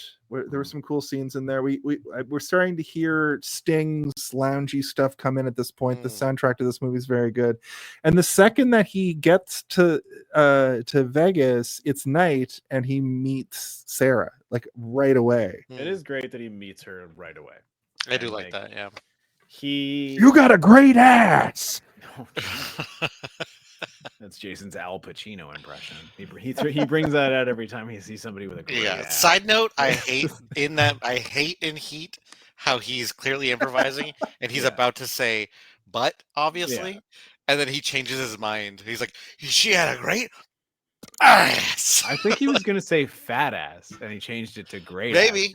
But whatever it was, because her aggressive ass is and not stuff. fat. So he's like, yeah. he's got a great ass. ass. Yeah, you're right. Exactly. He's got a great ass. She's got a. I'm improvising. A big ass. Oh my.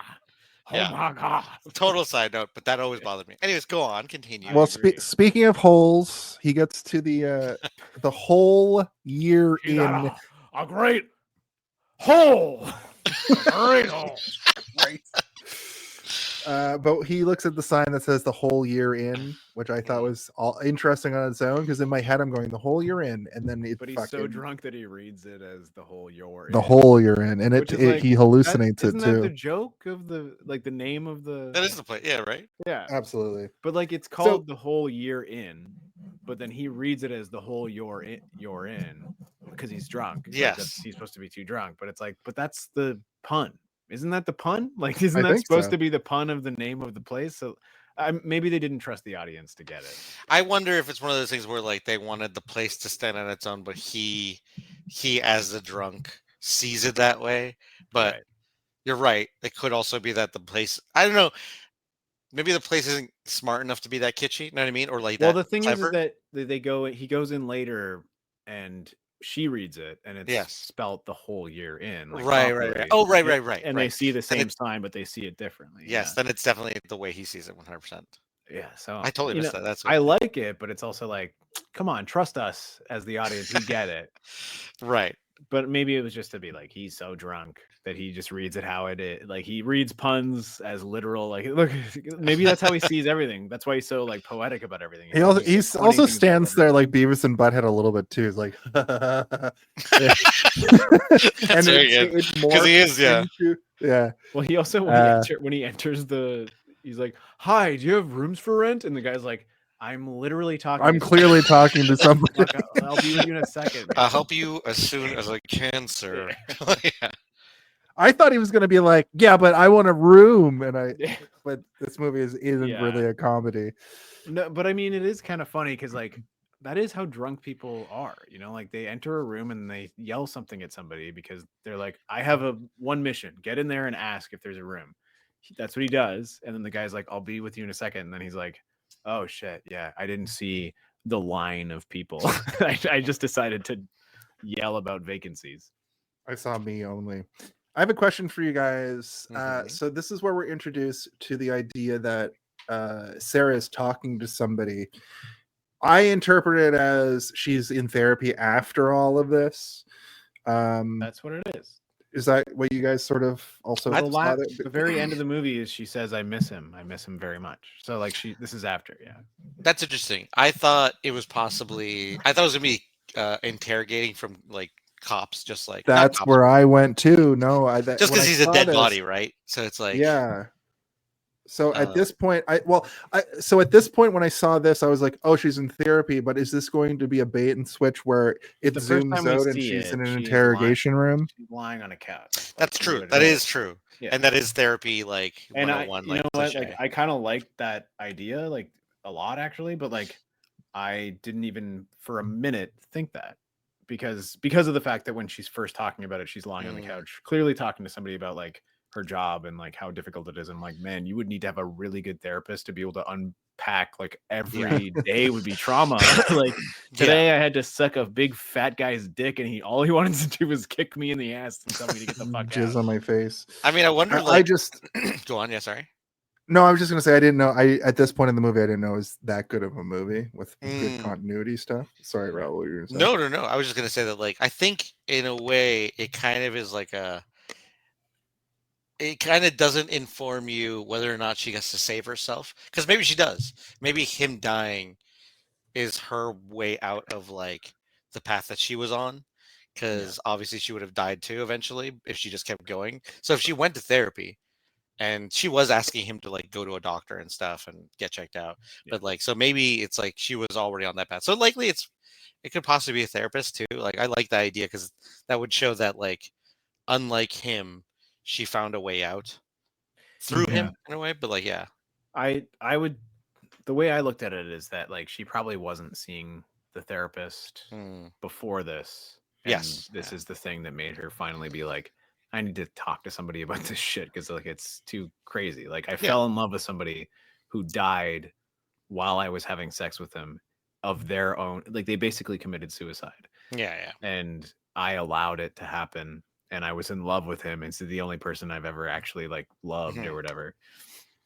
And you know, it's kind of like a terrifying, scary thought, even to just like comprehend, right? So she would probably need therapy after that, and throughout the movie, you're not aware that this is a future conversation. You think that maybe she's seeing a therapist throughout, but Yeah, that was my other thought. In the last, in the last segment of her talking, she says, I miss him like every day or whatever. So you're like, oh, she's been talking about him the whole time in the past tense because he died. Right. That's how I looked at it. And Yeah. I'm sure there are other ways to interpret it where it's like maybe she's seeing this therapist the whole time or whatever, but I was just expecting the camera to turn around and reveal like fucking what's his name? The guy from Full Metal Jacket, you know, when she hits on that guy in the bar. Like, Yeah, there's I have a wife. I have a wife. God damn it. Every time I sit down at a bar, a goddamn hooker tries to hook me. Well, stop looking like you're at a convention then, bud. He's there as a teacher or whatever. True. That's so funny. Ben finds her and propositions her. They agree to go together. Her name's Sera, and it's funny too because I wrote Sarah, and then while I was writing that, there's a whole part where she explains that it's actually spelled Sera, which I thought was an interesting little moment. And then for $500, you can do pretty much. Hooker would spell Sera, right? They don't know how to spell things. Right. We don't know her background too. She could also be Latvian. Yeah. I come from the old country. Dr. Doom I come from the old country. For $500, you can do pretty much whatever you want. His Doom bots used to chase us through the streets of Liberia. Ultron almost got us on that floating island. She's trying to California, but before that, I was from Latveria. My vibe off of her when they first get to the hotel room is she's just trying to get this over with. She's trying to throw the money at him or the prices at him, and he just wants her to stay and drink. He doesn't even care about getting off. And I wrote, oh right, this is the movie where he wants to drink himself to death. I forgot. Wait, you wrote it after that part, not when this is where she walks into the room and there's 1 billion bottles of booze lying. This is the moment I remembered. Yeah, I'm surprised they didn't like the score of the movie. They didn't get the composer to make like an epic rendition of 99 bottles of bourbon on the wall. Like I get knocked down, I get up again. That movie, that's not going to come out yet. I mean, that it is probably the most uncomfortable moment of the entire. Maybe not. There's another one that's way more uncomfortable, but there's the most. Yeah, this part is very uncomfortable because you can tell that he's also uncomfortable. She's not, but then he makes it weird by being like, "Oh, never mind. Like, go back to it. Yeah, maybe is this all I want?" And he's like, "I don't. Like, I didn't stop you, and I didn't look for you because I wanted you to suck my dick. I wanted you to come here so that I could talk to you," which is like inherently very sweet, and it's like the opposite of the interaction that he had with the first woman, where he's like, I'm real good at sex, and I really wish you would come back to my place with me. He gets really pathetic in that first interaction where he's like almost. He even says to Sera in this scene, he's like, I'm not that good at sex. After that whole, well, that happens later. Standing. That's when she invites him back to her place. But yeah, like I'll be back in 1 second. But he doesn't do the same thing that he did with the other one. He's like, I was looking for you, because she gives him a very real interaction, right? Where he almost runs her over, and she's like, she looks right into his eyes, and comes up to his window, and she's like, "You're parked illegally." She does like that. You're parked illegally. But no, I did like her line. I like the lights red. I walk. You stop. And he's like, "Yeah." I was like, "Yeah." Are you sorry? Yeah. Yes. I am. Yeah, I'm very sorry. Yeah, and like it's a very badass moment for her because so if you are that hot, you could potentially go up to anybody and say something like that, and they'd be like intimidated, being like, "Okay, sorry, lady, you're too attractive." And then as she's walking away, she just like gives like a half middle finger. It's not even like a full turnaround, like straight to your face. It's no. She just kind of like lazily gives a finger and then like half looks back, just to be like, "Fuck you," and. That sticks with him, I guess. Because he's sitting in his car drinking. Yeah, and I guess that like ruminates with him, where he's like, I need to find her because she was the coolest person that I've met since I've been here. Yeah, and also like actually the first person maybe he interacts with at all when he first Yeah. gets there too. And I mean, like, we know that he has a history with sex workers, so like he probably can recognize a sex worker. I don't know if I would be able to, like if I went into if I went to Las Vegas, I It's don't. funny. I would have said you could do that. I would have said. Yeah, you I know I had have the that face of a pervert, but I really don't know. I don't know. But yeah, Excuse no. me, ma'am. Would you like to sucky, motherfucking? I think that if anybody approaches anybody and says, "Hey, is there a convention here?" That's prostitute talking to you. Also, the way that her dress is made of plastic, I think, is a really good indicator of prostitution. I could probably point out a prostitute. Jason is just telling us that I know what prostitutes look like. There was one time when I was in Montreal where I absolutely knew that, like, I was like, no, these people are being way too nice. You know, when someone's being like a little bit too nice, where it's like the knob is like, this isn't like general curiosity of like who I am, and this is like they're turning it up a notch, and then they're like, let's get out of here, let's go to a strip club, and I'm like, you want to go to a strip? Yeah, okay. You mean your boss who hired You're gonna you wants you to steal go to a money strip from my club? pocket while I'm looking the other way. I have a fun fact. Oh. Elisabeth Shue researched her role by shadowing a real Las Vegas escort to understand Sera's life in perspective.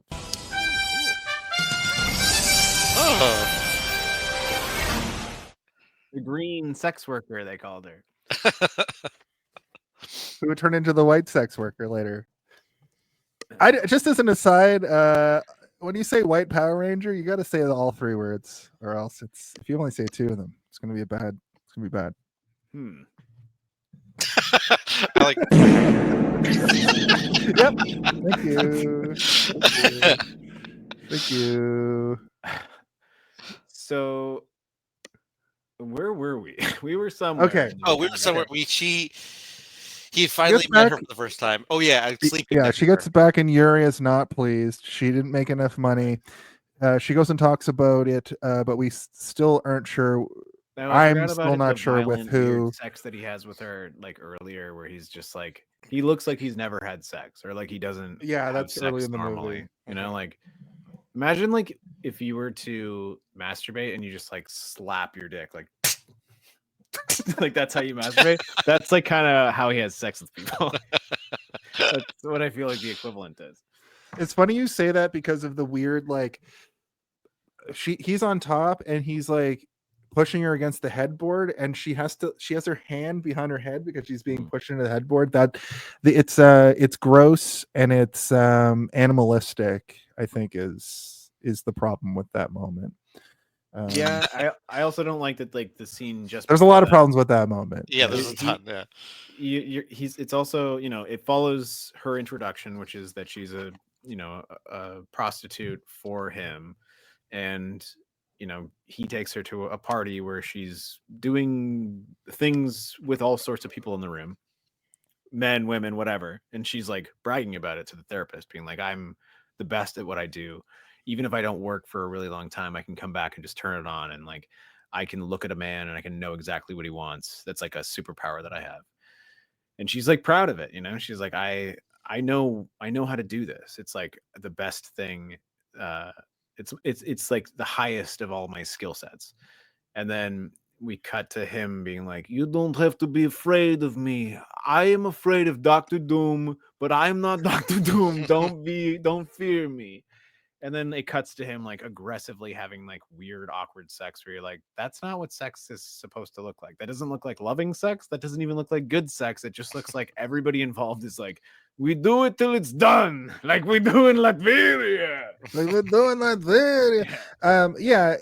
We even see a weird thing. The next sequence is Yuri puts on a weird fake American accent at the pawn shop. Did you guys clue in on that? I think that's did not. Just the actor not fully being able to do his accent. But like maybe that's no. I thought that his accent when he was doing Latvian was fine. I think in this moment he was trying to be like, "Hello, I am one of your average people from America," trying to so the person behind the counter wouldn't be like tipped off. I didn't read it that way. I read it as a British actor trying to do a Russian Latvian accent. yeah. And like it just kind of came off weird. But I might have to listen to it again. Yeah, I didn't pay that. All I was more concerned about was like, oh man, he's hard up for cash. I thought he was gonna be like rich with his super powered hooker who he can just like sick on people to be like, go make me money.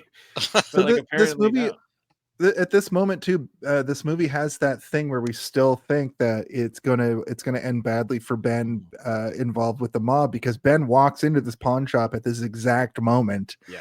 And this is their only interaction in this whole movie, right? Except for, I think, and it's not really an interaction. It's like he sees the guy struggling to sell his shit, and then he smells his watch immediately and just turns to the guy and is like, business as usual. I think it's actually interesting that you point that out, that like this is a guy, the Russian Latvian guy is like, he is desperate to avoid death. Like he's trying hard to avoid this. He's trying to make as much money to save his own life, right? And so we have that guy in full contrast to Nicolas Cage's character, who walks in there and is like, oh, I'm getting completely robbed. Nice.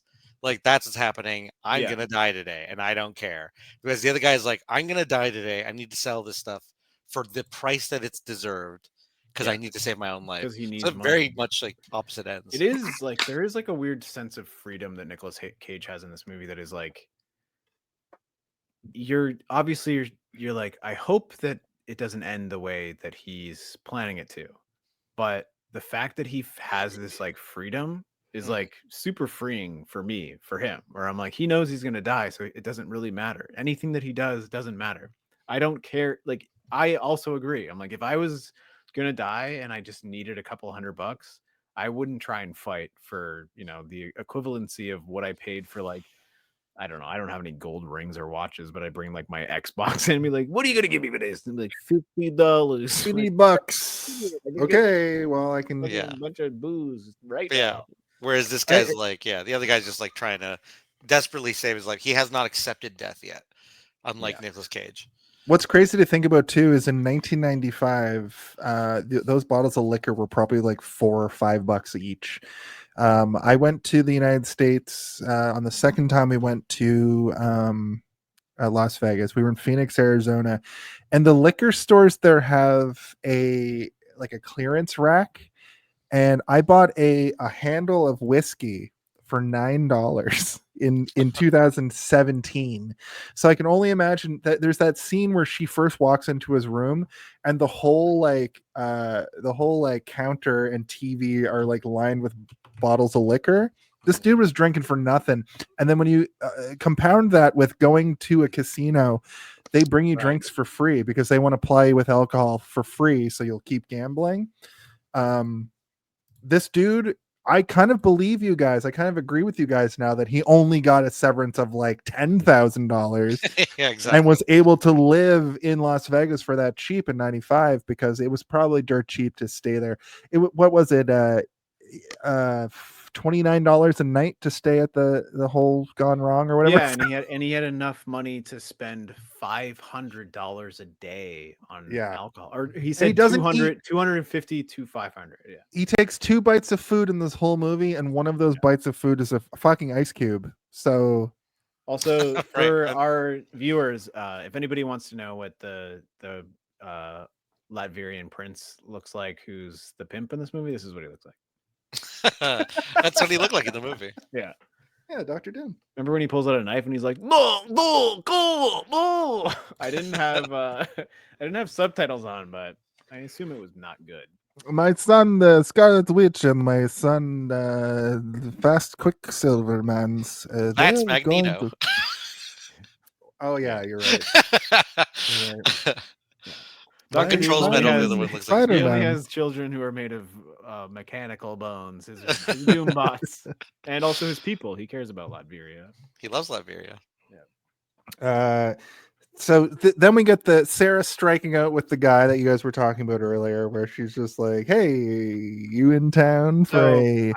Jason. I don't know if you noticed that. That's the drill instructor from Full Metal Is Jacket. it? Yeah. Arlie Hammer, or not Arlie Hammer, Arlie Ermy. He's the famous, like, he's usually like a mad man. Like, he's a mad man. Yeah, it's funny to see him play so casual, like low key, like Yeah. Usually husband he's yelling in a movie. I mean, he does kind of yell a little bit, like, "What are you, a hooker?" She's like, He "No, gets there. just keep your He voice gets there. down." Yeah. I got a fucking ring. But then he buys her a drink anyway. He's like, Yeah. "Yeah, it's on me. I don't fucking come over again." Is he And the When you see him, you're like, he's gonna be a recurring character in this, right? It's like, no, he's just in that one Yeah. sequence. He never But you know comes back. what's crazy too is like the cameo from him, but then also not really cameo because he wasn't famous yet, I don't think. The bartender in that scene is Danny Houston. Oh, Danny No. Houston. I was too like overwhelmed by the fact that fucking Yeah. Arlie Ermy was the. Yeah, I know. He's on like the right hook. back to back. I was like, holy shit, that's Danny Houston. Yeah. That's Oh yeah, crazy you know that what? He I did is not very, now clock. I'm turning back the dial. I'm like, that You see it. during the moment. I'm like, the bartender also looks very familiar to me, but I'm like, was more into That's like, his. That's just as insane as me being like, who is that other prostitute? And it's literally Mariska Hargitay. That there's just, this movie has people in the background who were either just coming up at the time or had been Yes. around.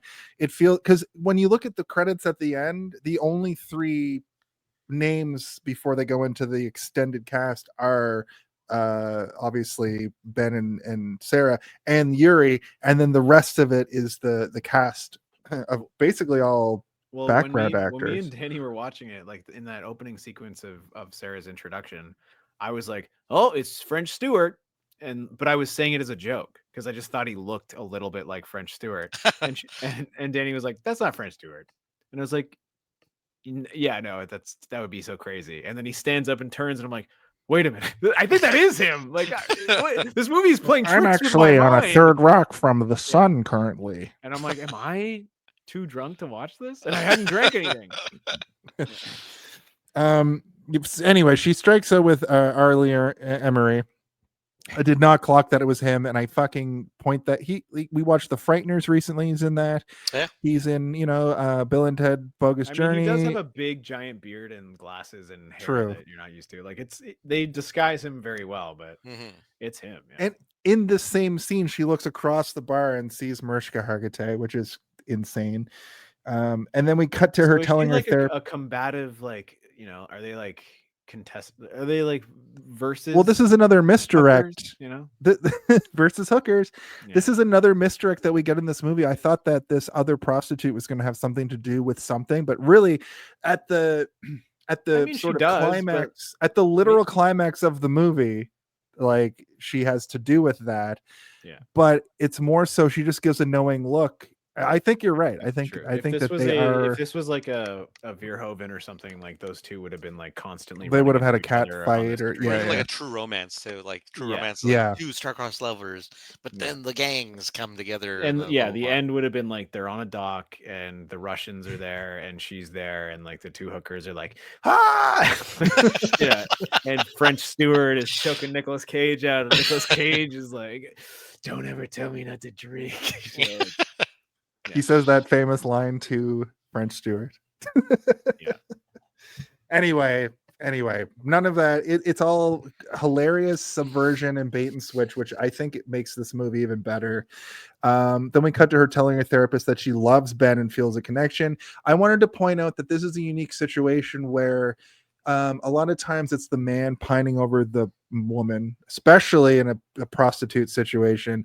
But this is a unique situation where the prostitute loves the man more than the other way around, which I thought was an interesting way to do that. Like, this movie just like bucks also, your expectations at every it's also, turn. like, it's interesting because like he's medically incapable of having what you would call like a true cognitive romance. Like, he's in love with her in the moment and he keeps telling her, and then she keeps whispering it to him in moments that she knows that he's not going to remember, right? Like, it takes her a while before she tells him that she loves him as well, in a moment that she knows that he's actually going to be able to remember it. And there's something like very like spooky about that, and like, but like spooky in a way that it's like it makes me feel haunted by the fact that he probably never knew, right? Like he probably died still having this like ghost of her saying that in his mind, and it probably fueled his love for her even more, but he doesn't care enough because he knows he's going to die, or he does care so much that it's like a comforting thought when he does die.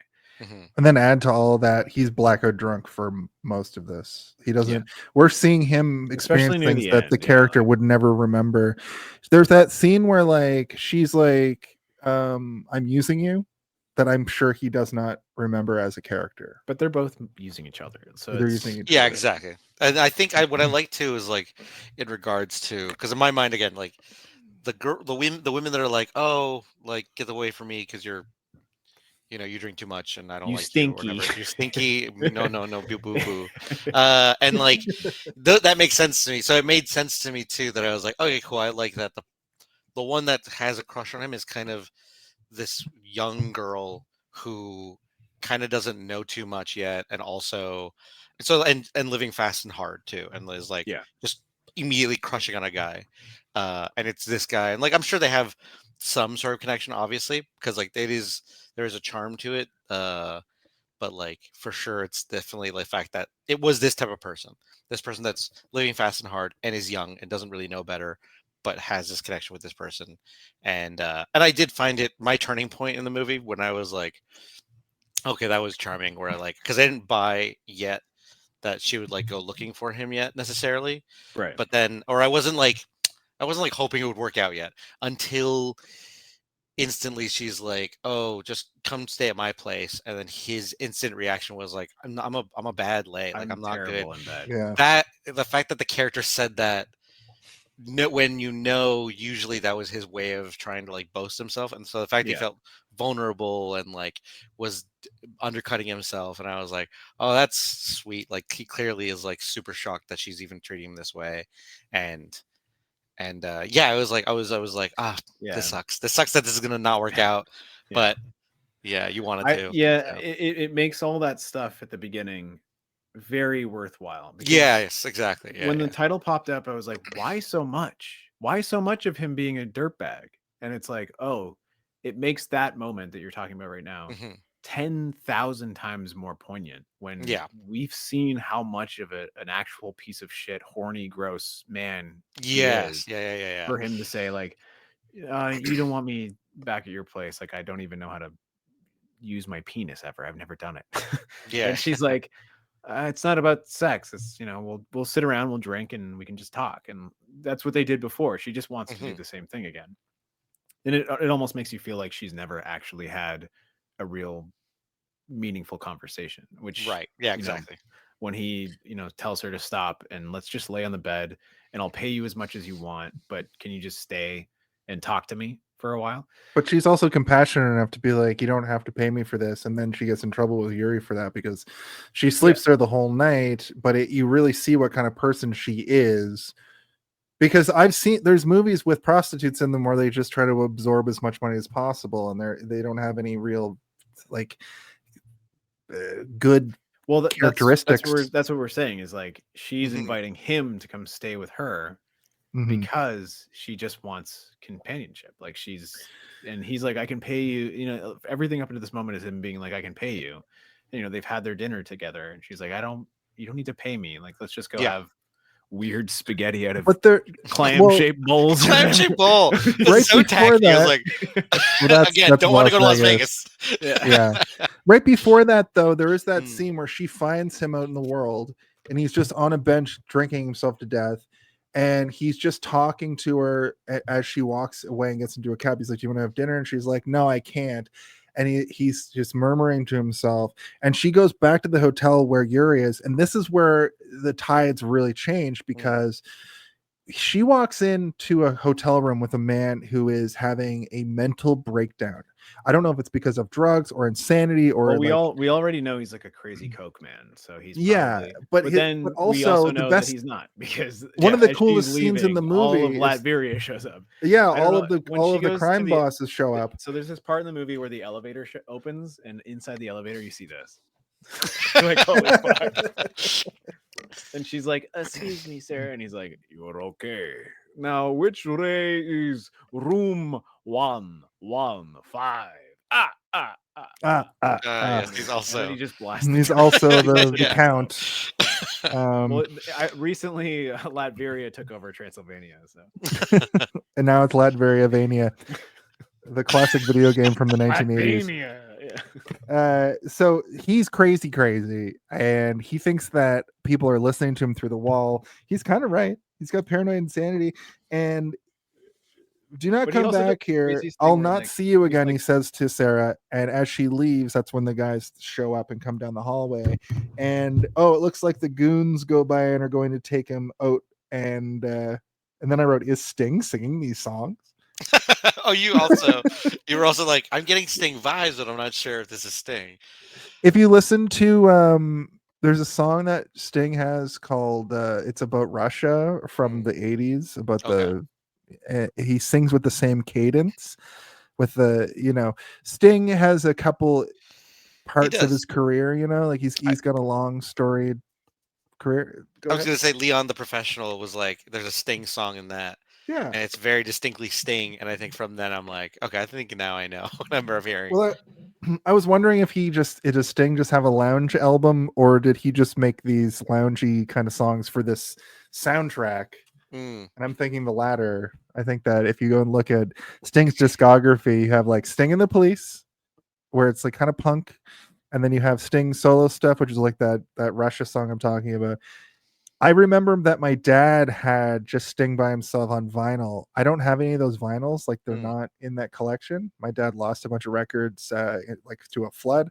But I would imagine if you went and listened to those records, they kind of sound like this. And I would love to have this soundtrack on vinyl of just like Angel Eyes, or whatever. But yeah, she does go back. They go to dinner. She asks why he's killing himself. He doesn't even remember, which also doesn't really play into our discussion earlier about why he's doing this in the first place. He kind of has just decided through all of this that he's going to do it and doesn't remember. Did you just like put your hand down? I touched the mouse. It was just so happened to be on. Whoa. Yeah. Oh, right in my mouth. Everybody says it. Yeah. Everybody says it. Sorry, where were we at? I just moved us forward to the dinner you guys were talking about. She asked why he's killing himself. He doesn't remember. I think the addiction has taken hold. Is what I wrote. Yeah. She invites him to her place. They're going to be friends first and figure it out. Credits. That's when the credits roll.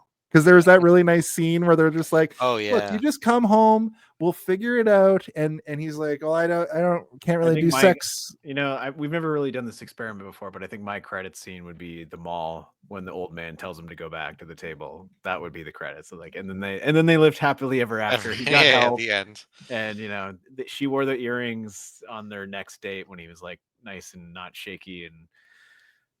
There's literally my next note is she goes to therapy, talks about him more. He wakes up there and they are happy for now. Was my next note. Where hands over on the couch in his couples therapy. Is that the scene where like he is on the couch and what is it? He's explaining the situation. Well, this is when he first arrives actually. Oh right, when she says, "I have gifts for you." Right. And but he's just laying there and he's like explaining that I know I'm a drunk and I know that you're an escort and I understand that. And I'm just saying that that's the way it is and that's okay. And I'm okay with that. And Nic Cage gives a single tear and it's so it's so good. His acting in that scene is so good. Yeah. Yeah. Like you said earlier, it's oh yeah, I forgot that he's actually an absolutely amazing actor. Yes. Yeah. And it's such a subdued scene. Kind compared there's to the nothing, other ones. there's nothing crazy. But like another thing about this movie is the micro acting in terms of like facial expressions, which is another reason I was so caught up in it, is that you have to read everyone's faces in scenes, because not everything is being told through the dialogue and the music and the framing. It's like sometimes someone can have a goofy smile that can turn into a shaky frown, and like, like a little bit of an eye quiver will happen, and you're like, holy fuck, these people are acting, man. These people are acting, and they're acting the shit out of this goddamn movie. It's making my heart hurt. I think especially Elisabeth Shue, like she's constantly going through a ringer in terms of what she's meant to be feeling, because her character is what we haven't really talked a lot about her character in terms of like what she's going through, because we know what he's going through. I wanted to point this out, that up to this point the focus is still on Ben, and there's a very distinct point in this movie where the point of view changes. It's almost like this movie is two movies in one. Kind of like I've said this about Parasite in the past, where the vibe, I hate using the word vibe for this, but that's what I mean. It changes, it switches over and it becomes a different thing. And this movie kind of has that as well, where most of the movie is about Ben's struggle and what's happening to him, but there's a distinct change to now we care enough about Sera that we're gonna change the point of view. We haven't gotten there yet. We're still very much it's kind of both of them now. It's kind of almost a third movie. I do want to talk about that moment though, because it is very definitive. Like there's a line, like you can draw it. Like this is where it happens. It happens right here. But we can talk about it when we get there if we want to keep talking. Let's because I have some things to say about it as well. Lights her cigarette, and you're like, oh, he's also a magician. Got it.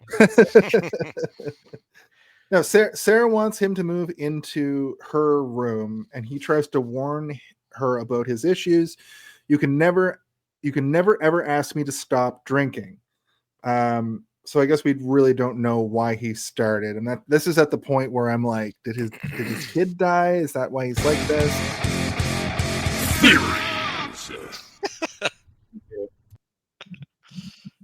You're right, though. I agree. Like this is where my brain started to go through like a meat grinder as well, where I'm like, so he's saying that because someone has said that to him before, obviously, and he probably tried and couldn't. He probably tried multiple times and couldn't, and he knows that like he can't. So yeah, this is not happening. Setting up the fence right away, being like, if you want me in a doghouse, I'll go in the doghouse, but at the same time, like if you're gonna invite me into your house, I'm gonna eat your garbage and drink out of your and you can't stop. Like, don't ever tell me to stop because I'm a dog and that's what's gonna happen. Yeah. It also reemphasizes the idea that, like, again, that this guy's like, I'm gonna die. The end. Like, this is it. I'm gonna die. I'm on a mission. Yeah. Yeah. Like, you could tell me to stop. It's just not happening. Like, I'm not stopping because I am a dead man. And that's it. And like, and she accepts that and knows what she's getting into. I think it's also. I think that like the crux of that too is the fact that like they're trying to have a meaningful relationship and she's literally a prostitute. So he can't ever ask her to stop being a prostitute, which is never explicitly said. No, but he knows that, like you said. But he knows that he has to, because if you think about any relationship you've had where you've had like a partner that's been like, can you not drink? And you're like, you have to make a decision. He starts out by saying, I'm not going to stop drinking. You can get into bed literally or figuratively with me, but you have to know that the second you ask me to stop doing that, that's a deal killer for me. And we even see that a couple times through her micro acting, like you said, Steve. You see her want to be like, can you fucking chill out? Multiple times. And also later in the movie, she's like, I'm going to call a doctor. We need to get a doctor. And he's like, that's kind of part of what I'm trying to say here. The present part where she's giving the presents though is like, there is like a massive moment where, the idea of giving a flask to an alcoholic is like wild, right? And it would be enabling, so taboo in any regular scenario. Like if we went to a party if all three of us went to a birthday party of someone who we know was like a recovering alcoholic and one of us got them a flask, everybody in the party would be like, what the fuck is wrong with you? And they would throw us out. Yeah. And we're like, but we engraved our initials on the bottom. They're like, that doesn't matter. Like, it doesn't fucking matter. What the hell are you doing? You're enabling his. You can put Kool-Aid in it. Like, you know, you can just, Yeah. you know. I guess But- it. Yeah. Sorry, go on. But he has like an emotional moment where he's like, I understand that you understand. And Yeah, exactly.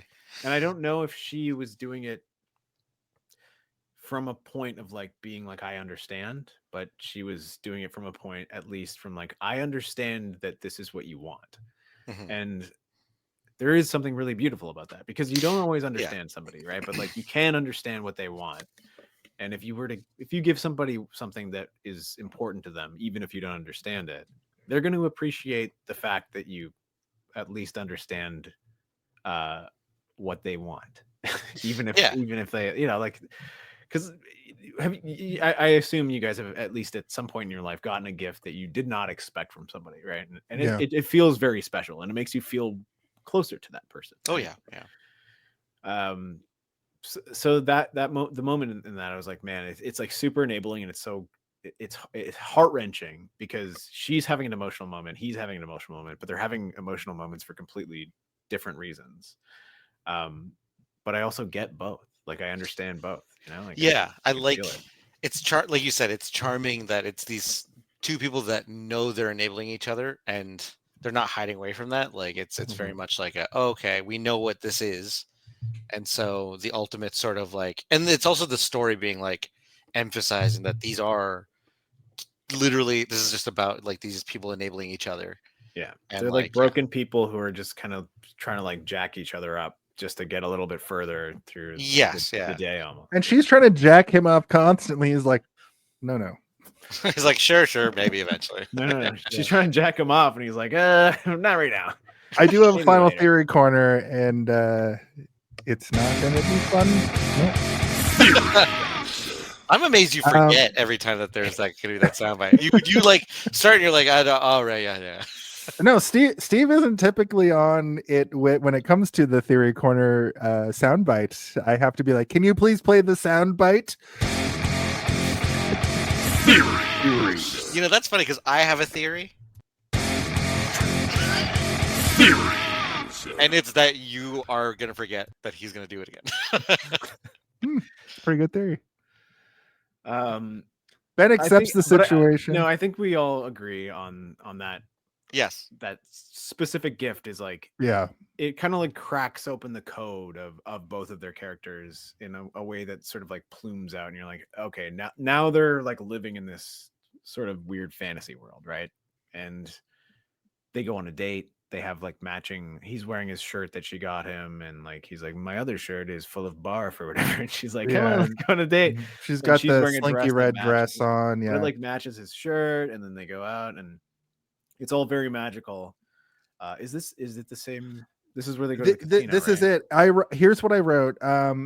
They chat about gambling. They go, and then my own personal note. Like, I noticed that the chemistry between these two, Cage's acting and Elisabeth Shue's faraway looks of sadness, are all so well done in this. And this is the point in the movie where you start to see that, like, you feel happy and like anger and sadness all at the same time, because of these little, they have little stolen moments with each other, which is very romantic.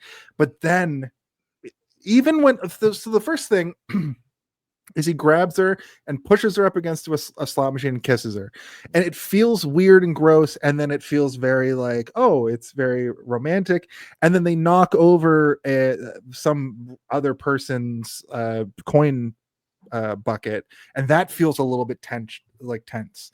And throughout this whole next part, we sort of wait. When the coins fall, he goes down to pick them up, and she says, I love you, and he can't hear because he's down there scooping the coins up. But And he's that's- already told that's her the first time she says it, but he's already said it like a bunch of times. He's He already said it said like it, he yeah. says it like all the fucking time, because he believes it, because he's drunk all the time, right? Like, you've been drunk, right? You've told people you love them when you're drunk, and like, you mean it. But I've told women day. I loved them when I was drunk and meant it. You know what I mean? Like, I get it. Yeah, but I think the difference is like there are people that you tell you love them when you're drunk that you don't when you're sober, but you still love them, right? Like you still love them the next day, and it doesn't change it. But no, but what I mean is in the way that he's telling her he loves her, he thinks that he loves her well. No, he made it very clear that he's but like, I do love believe. Yeah, like, I do also believe that he loves her outside of being drunk, but he hasn't been sober. We're what, like an hour and 15 minutes into this movie? He's never been sober. I would say that in fact this is who he is. So like even if there's a world where he's a sober version of himself, this is the character, and this character, this drunk guy character, who is a slob, who's like a mess, he's in love with her, and so as far as we're concerned, the character does actually love her. You know what I mean? Does that make sense? And like, and I feel we like also never see a sober version of him. Exactly, and I feel like that moment where like they drop the coins or whatever, I feel like is just sort of like emphasizing that it's both of their sloppy sort of like lives and like excess lives that make them this mess that he has to pick up these coins now, makes him miss these moments of her saying "I love you." I mean, if he wasn't a mess, he wouldn't have missed that. It's true, but she also the only time we see him anywhere close to sober is him literally having. She uses the opportunity of him being sloppy and doing those things to tell him that she loves him. You know, she's. Oh, you think she waits for him to like be? Of course, yeah, absolutely. Okay. When he falls over, when he's asleep, when he's passed out, when he's doing something a tirade or whatever, she's using those moments to be like, I love you, because she knows that he's not gonna remember them, because she's not able to, interesting. I can see that for sure. She doesn't understand love, right? Like she doesn't understand it in terms of the one other relationship we see her in, right. Is like she clearly didn't love him, but she loves her life, right?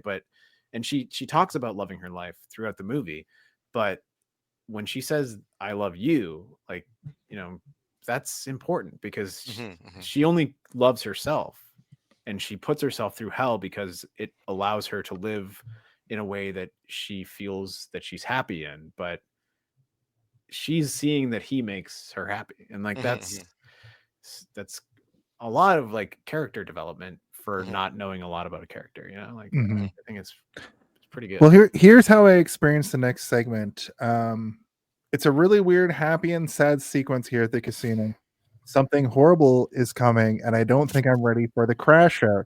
Oh, he crashes out hard here. I think because the bartender is trying to cut him off. And this is that sequence where they're sitting playing blackjack. He doesn't lift his hand, and he goes like, "Oh, it's fine. I'm having bad luck." And then he's having that like another one of those like conversations you can't hear all of with the bartender person who comes over. I thought my interpretation was that she's like, I don't know if I can like bring you another drink. You're fucked up.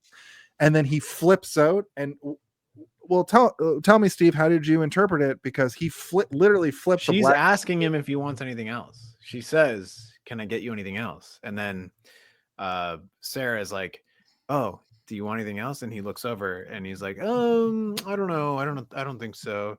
Oh, maybe I'll get this. And then she's like, okay, yeah. And like the I don't know, waiter or server or whatever is like, yeah, I can get you that. And then she asks him something that you don't hear what she says. So she's not cutting him off. She's asking him a question that I couldn't interpret, and even subtitles like didn't give me. Because the other thing could be like, it could be as simple as he was asking for something specific, like I want a double whiskey, and she's like, we don't have that, so and that's why he loses his mind. What I think happened is that he ordered a drink that maybe his ex-wife and she said, "Do you want another of whatever your ex-wife had?" And he said, what why how dare you? And then you're like, oh god, he's gone. Not the beast. Yeah, because all the dialogue up to that does not indicate that he's being cut off. It doesn't seem like he's being cut off. It seems like he flipped out for, like, he's having a weird, almost like military-esque flashback. Yeah, did you guys also notice that like the scene is shot from like the camera looking like down at the table, camera, which is so fucking like this scene makes it worse in a good way. Yeah, it felt really like you weren't supposed to be seeing this. This happens throughout the movie, and I've said this. I feel like there are moments in this movie you're not supposed to be seeing, but we see it in its reality. Yeah, so vividly. Like a voyeur, like just sort of like it looks like something you'd be watching on the street on the side, like, and you're like trying to peer over and like see this thing you're not supposed to be seeing, like two people fighting or whatever. Like has that vibe of the way it's shot with that. We all meet in Las Vegas, like after we got separated, and I'm like, "What did you see?" And you're like, "I saw a man flip a table in the casino," and Jason's like, "I saw a man." Like doing backflips over into the fountain, and I'm like, I saw a man getting his wedding ring stolen via a finger blowjob. But yeah, no. So it was an intense scene. I can't remember what he says after though. He's like murmuring a bunch of stuff after. Yeah, but I mean I think that's deliberate because I had the subtitles on because I can't hear shit or comprehend shit when there's too much things going on. But it's like murmuring, arguing, like they don't even like differentiate what people are saying. And then we get the sequence where he has like the crazy night of like jitters and chitters, and he needs to that's what happens here. Yeah, he has the Tremors episode. He does all he has that. Tremors 3, the one where the tremors come out of the ground and they run around and chase you in the backyard. He crawls in bed with Sera after like going to get the makes himself a fucking screwdriver for one. They have a nice moment here, and she reveals to him that she was able to keep security from not throwing him out on his face. Wouldn't you just have like a jug of orange juice just mixed up already? Like you would just have it there to like in case, my theory. I actually have a theory about why he was mixing up a giant size screwdriver. Why? Oh, sorry. What do you mean? Oh, yeah, sorry. I think we all forgot about it this time. Crazy. I think because I was actually interested in the theory. I was like, what is the theory? Tell me. I think the reason why they put so much emphasis on the fact he was drinking a giant screwdriver is because he had no nutrients in his system, that his body was crying out for liquor, but also was like, can you give me some fucking sugar and vitamins please? Something. You're getting scurvy, boy. You can't live like a whiskey pirate. Yeah, you're gonna lose a leg. I think that was the point of that scene, because this only time we saw him near food was when he doesn't take a bite of spaghetti or takes a very small bite of spaghetti. And it's like, this spaghetti sucks. And she's like, does it need more salt or flavor? He's like, no. And then moves on to the next thing. I think they do put enough emphasis in this movie on the fact that he's not eating, that it does make it like a concern for the audience. Where you're like, this guy is probably in so much fucking pain, and he's probably so much pain, barfing and shitting like all the time. Because I'll tell you, from my own personal point of view, if I don't eat properly in a day, I'm going to have not only a bad drunk, but also the hangover the next day is going to be unparalleled. That's the echo. If I eat like a hamburger and I've eaten breakfast and lunch and then a nice hamburger meal or a steak meal, I can't even get drunk. You can't even fucking, like, your body's so filled with food, you can't even like get to that level. So this guy has not eaten a bite of food in the now 80 minutes I've been watching the movie. That's all I could think about. Every time they show him wake up as a corpse, and he's like shaking and having fucking delirium tremens, like that, it's the pain that he's going through when he's chugging liquor when you're hungover is something so foreign to me. I could never, and he's doing it in this movie. It hurts me to watch it happen.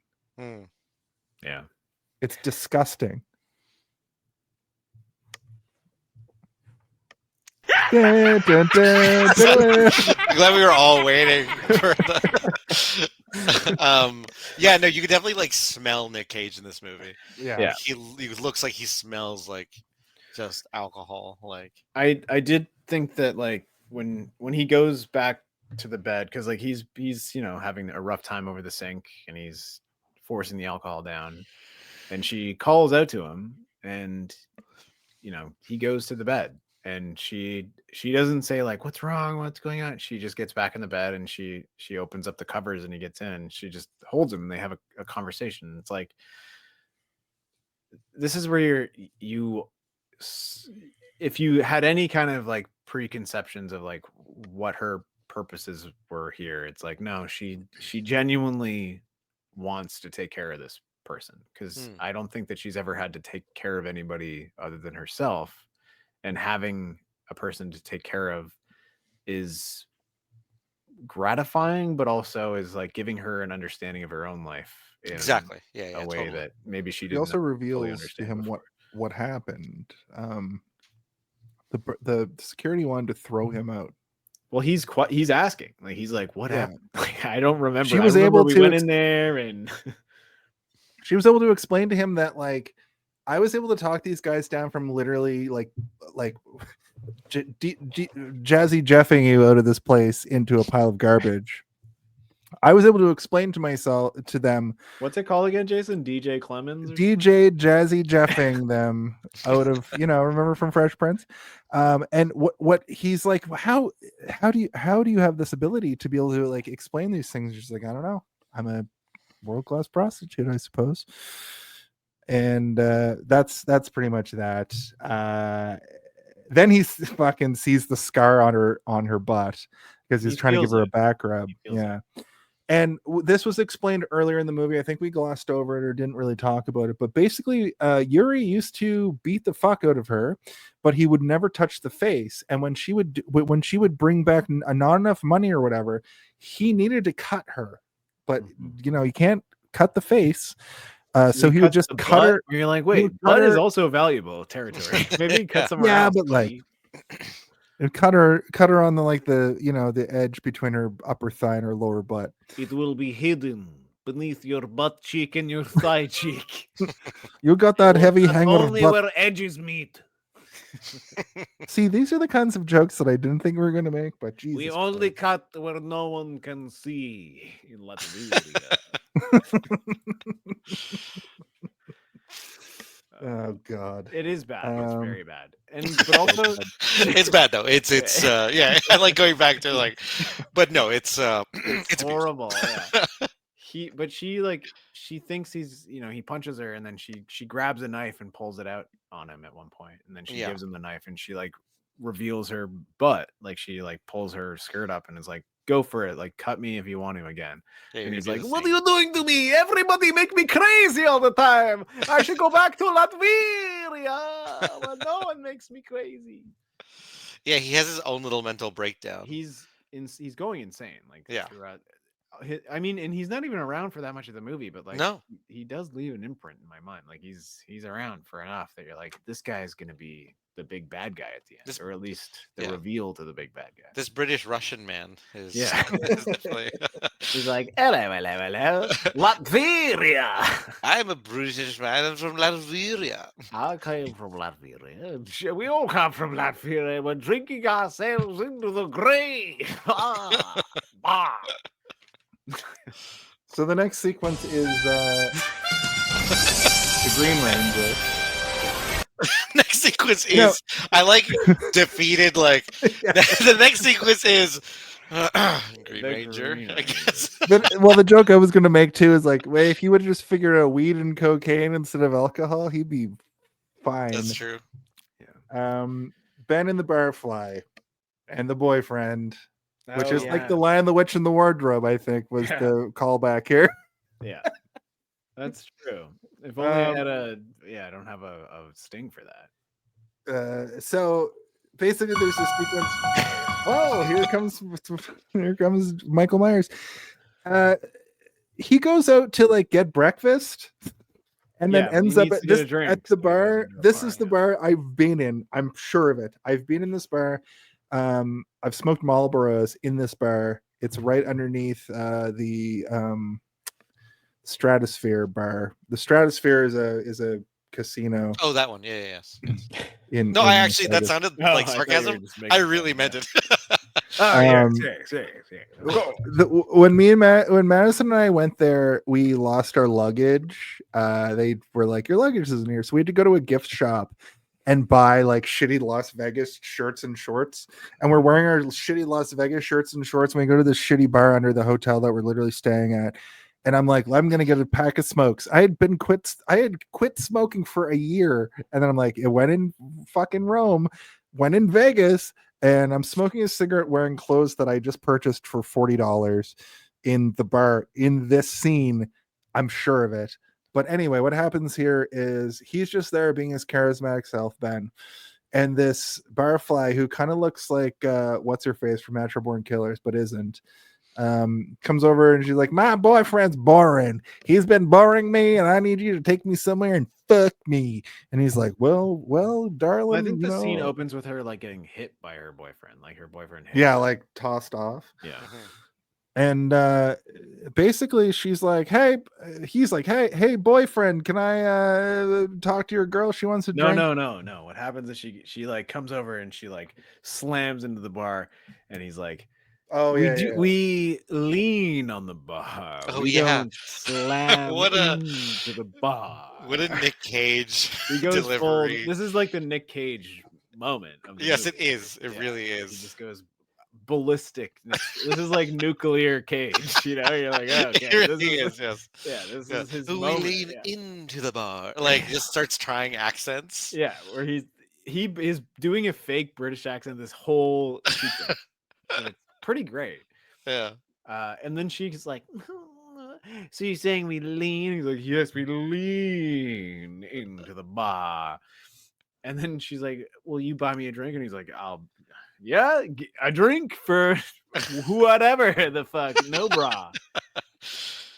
She's like a cyberpunk character almost. Like her bangs are really high, and like her hair is very straight. She's wearing a white t-shirt that like is a crop top, but like obviously no bra underneath, so you can just like fully. Julianne Moore was the word I was looking for, and it's very 1995 and cyberpunk. I agree with you. She is the actress from the Saw movies. Is she?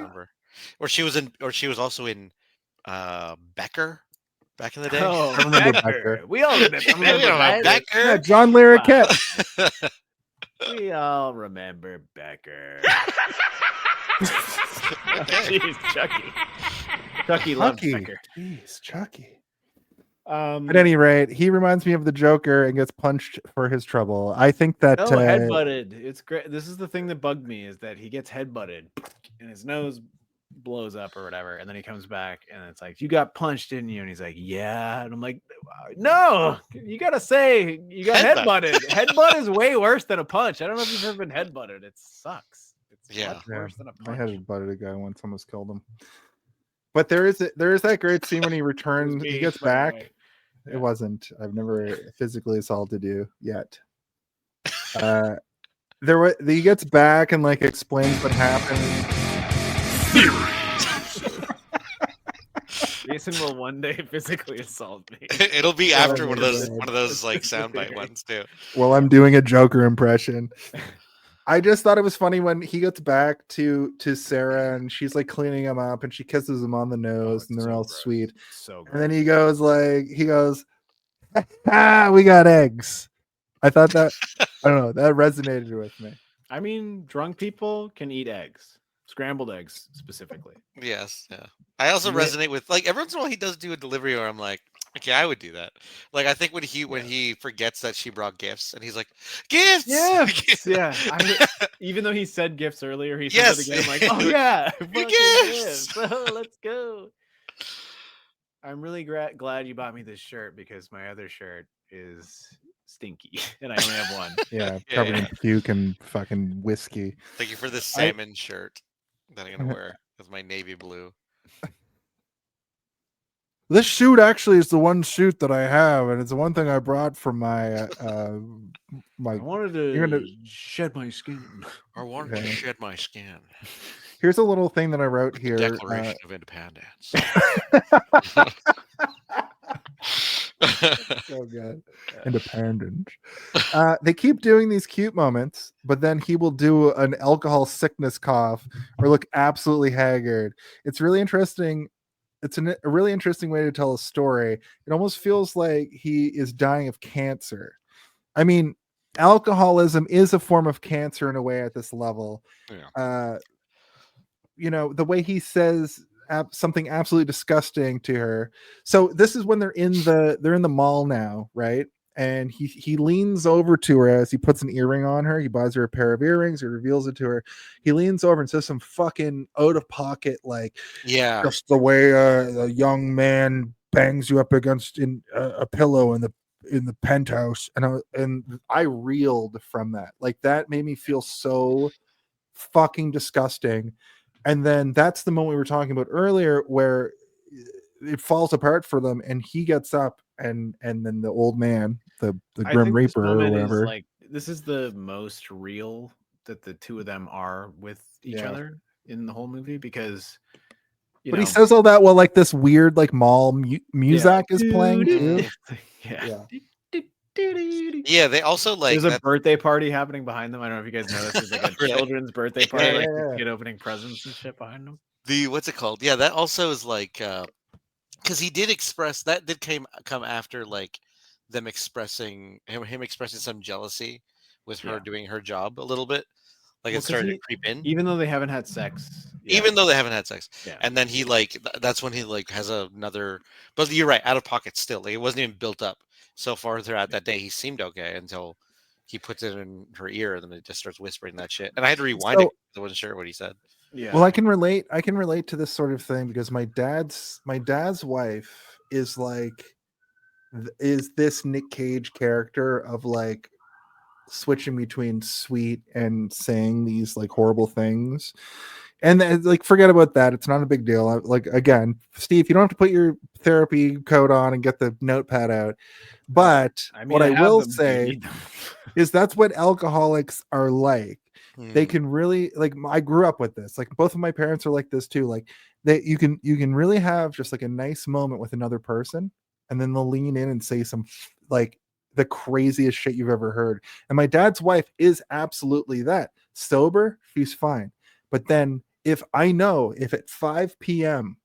on a Thursday, she starts talking,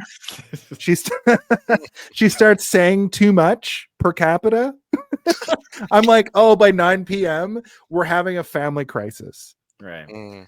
I think the thing is though, is that like, people have harbored thoughts, right? And like they know when to address things, but some people don't, and they use the drunken version of themselves to like exercise the demons, which is like a scary thing. But in this movie, he's always drunk the whole time, so his thoughts are probably like a less drunk version of himself, and then when he gets drunk enough, they come out, which is like all up. It's like there's like a hole that can just go forever, where it's like he can hold on to himself when he's this drunk, but when he's this drunk, it comes out in a negative way that like affects you. And like I can relate to that because like I sometimes like hold on to things and then I say them sometimes when I'm sober, and I'm like, 3 o'clock in the morning. Eat it, but it happens. It'll happen tonight. I'm like 3 ciders in. Yeah. That 4th one. I have a fun fact that is not so much a fun fact as an unfun fact, but Mike Figgis, the director, often had Cage and Shue improvise lines, leading to some of the most emotional and raw dialogue in these scenes, which indicates to me that some of this stuff was like Nic Cage on those nights when he was on set drunk to get into character. He just says like that line, he just said it to her, and then she reacted to it. I do think though, like, obviously that moment is probably one of the most impactful, but I also think that everything leading up to that moment is some of the most impactful stuff. I think this is if it comes down to me and my decision, this is the most impactful scene of the entire movie. Them going to the mall when he goes down the elevator by accident. Well, I wanted to bring that up as well. And he's like, let's get a drink. And like his head leans like an Ace Ventura style, like all the way back, and he like goes down, and you're like, and that's funny. That's objectively comic, but then you cut to a scene like the them having like but I mean some lunch. the entire scene of them having the lunch, he's like a goofy, like he's cute and like he's smiley and like Exuberant, everything. yeah, exactly. Everything is so nice. Yeah, he Up calls for the until waitress, and he's like, Yeah. "Doctor," and then like which is kind of funny. And I was like, Yeah. "Okay, that's a little charming." Yeah.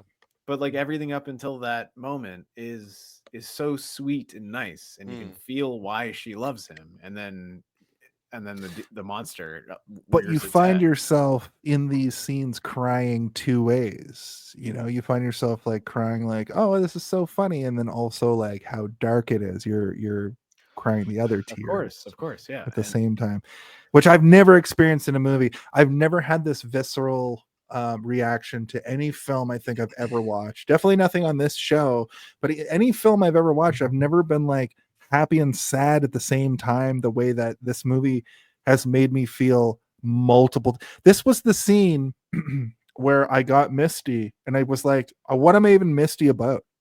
What am I even reacting to here? I mean, I know you, Jason. I know I've known you for a long time, but like this is like the most human moment in the movie. And I think if you didn't get misty, I would question you as a human being, because he's trying really hard and she's also trying really hard, and they're both having a very, very hard time to get through it. And you know, the speech about like maybe just wear one, or you know, you can wear two if you want, but like, you know, maybe wear one at a time, and like all of this stuff is like it's him trying to express that he wants her to be with him and she wants to be with him, but they both know that it can't really happen. And then that's where he hits the lump in the road and trips, and you know, his gross alcohol monster comes out and says the thing that he shouldn't say. And I think everybody has done that, sober or not. You know, like in your life, you sometimes you say something that you shouldn't have said, and not everybody has the clairvoyance or the even the ability to predict when it's going to be bad. But everybody knows when they need to leave, and that's when he leaves. But she immediately is like, "No, hey, I get it, I understand." But he doesn't stop, and then that's where the guardian angel that we were talking about earlier, the old man, she's like, hold on, she wants you to stay. I'm like, God. Yeah. If you're gonna die, at least be with her. She's like, the one that's she's gonna carry you with a trumpet into heaven or wherever you're going after you poison yourself to death. And yeah, it's probably the most beautiful moment in the movie. And it's crazy that it's like in this like chaotic, weird environment. Like a mall is like not peaceful, you know, it's one of the least peaceful environments you can think of. And like, again, like if you look around through this sequence where everyone's around them, everything is just like normal, but like aggressively normal. There's a birthday party happening. Like, who the fuck has a birthday party at a mall? Like, what? Why? Why is that happening there? It was And, like, 1995. A lot of crazy shit happened in malls. I'm sure I went to a weird mall birthday. That's the only place to go. We're going to the mall McDonald's, and you know, we can only be in the play place for 45 minutes, so we got to go out here and open presents. As a 10-year-old, I experienced a person smoking a cigarette and blowing smoke into my face at a mall. And I tried to be like, look at them, and my mom was just still eating her dinner. Like, I'll never forget this like moment. Your of mom like had how 2 cigarettes like out of her nostrils while she was eating. like the malls were the Wild West of the 1990s. Yeah, it's true.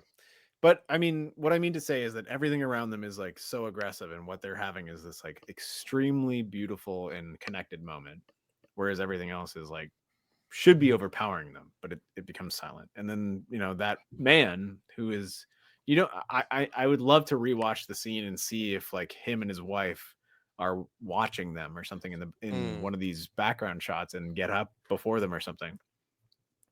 But I don't know. But you know, again, he's one of the white-haired men who's like, one day you'll wish you were me. You know, like go back and fucking talk to her. She loves like, you idiot. It's like a Shakespearean soothsayer kind of a thing. This movie's good, guys. But Good, anyway, we move on well, here, and this is where they go to the really kinda, desert. like, They go to the desert now. She's like, okay, well, that was fucked. Why don't we go? Why don't we get away? let's go away for a few days. Yeah. I also wrote kind of another sweet, sad moment. He says something about like the mix master that I didn't really gather what the fuck he was talking about, which is expert That's acting. the third member of the what's it called? The Dimension Leg Jitter Club or whatever. The fuck, what are those rappers? Delirium Tremens. The Delirium Tremens is Mixmaster and Delirium drunk. Tremens. Mixmaster drunk. He drinks underwater, which is talented. You even see him like just chugging a bottle. And then when she jumps in to be like, "Are you dead?" He's just down there chugging, like, and then "No, he puts his down here." thumb over the bottle, and then Gives they her a drink. share a kiss. They have a sexy moment ruined by him falling through a table, and then he yells, "I'm like a prickly pear," which I thought was funny, like objectively comedy. But then when you look at it from a It was high really level, bad. Yeah, it was really bad. and then the woman, the bar manager, I'm fucking so tuned in on drinking. When the motel manager comes over and she's got the plastic smile on and she's trying to explain, you guys have been out here fucking around. You brought the TV on a chair. You're yelling and screaming and drunk. You guys got to leave in the morning. Don't worry about the broken table, you degenerates. Yeah. You got to also for the rest of the night, you got to keep all of this bullshit in the room. I'm paraphrasing, but that is basically what she says. That's basically her energy. Yeah. It's like it's a thing where you're like, oh, is she gonna be like, my husband used to be a drunk, but like, no, she's just like, get the fuck out of here. Fuck out of here. What are you I've seen you talking guys about? before. Because right before this all happens, we have one of quite arguably the sexiest moment of the movie where this is how I sort of interpreted it. Like he's finally relaxed enough to be sexy with her. She takes her top off and she's pouring liquor all over herself, which is what he wants.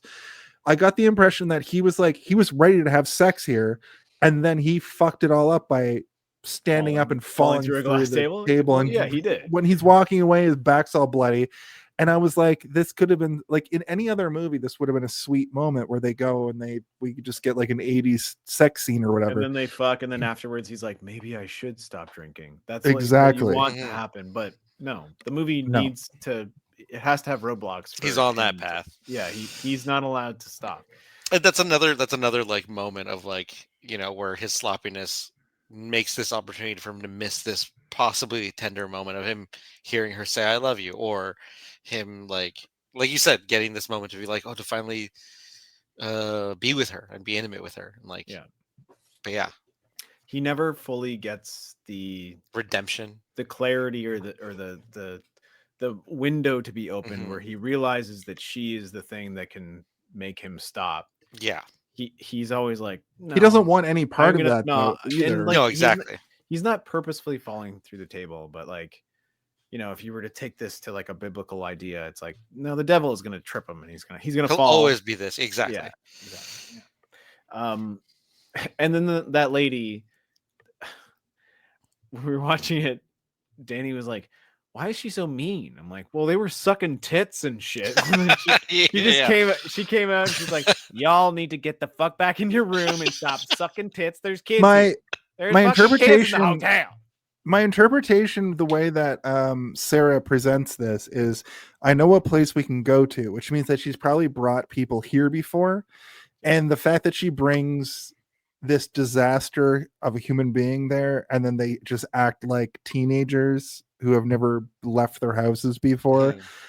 Right. I mean, even if you're watching from the front desk and he mumbles something about I'm the mix master, I gotta mix it up, and just falls into the fucking pool. I got stank knee or whatever. Yeah, and then she dives in to see if he's alive. And also, I couldn't help but fixating on the fact that they brought the TV outside on a lawn chair. Like they were clearly like we saw like 3 minutes of their experience there. They were there for 2 days, and I'm sure that they were just the worst house guests at a motel you could possibly experience. the next time we see him is he's asleep and he's nodding off in the car while they drive back, and he wakes up a complete zombie. It's clearly taking a toll. She wants him to see a doctor, but then everything sort of starts to fall apart at this point. This is the point in the hero's quest where everybody starts arguing, she goes to work. We also didn't talk about how through this whole experience she's going out and working, and there's been a few points where clearly she goes out to work as a prostitute, and that Ben goes to gamble. Sarah's getting ready for work. We get that interstitial, and then can I get a title drop? Oh my god. Oh, That's when they said the name of the movie in the movie. Cage says the name of a movie that he's not even in at this point, that he would be in a couple of years. At 1 hour, 28 minutes, and 5 seconds, he yells, "Snake Eyes!" He does. in a pretty big way too. Because you don't know what he's thinking, right? Never really, because you can't really charge a person for their thoughts, and if you had to, you wouldn't be able to fully build this guy, because his brain is all over the goddamn place. And she's like, "I'm going out to work. I'll be back at 3. I hope you're here. Be safe." Or she says something like, "Be safe," or "Be here," or whatever. And he's like, "Okay." And he's watching a movie or something, and he's drinking, a shaky glass of red liquid. You're like, okay, well, fuck, he's probably gonna do something. Cut to the casino, and then there's some other sex worker who's interested in him. Mariska Hargitay. Yeah, and we saw her earlier, right? The two of them. She's at the very beginning. Yeah, which is she's looking at. I know we talked about Sera it briefly, talk to the guy from Full Metal Jacket. Another movie would be they would have a rivalry between these two, but I do like the idea that maybe there is a rivalry between them, but they've never actually spoken. It's just a they're so far apart. They've never talked. And then a tumbleweed goes over the bar.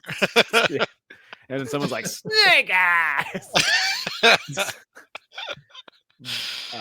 But she kind of hates her because she's like, "That bitch gets all my fucking clients." Dick. Yeah.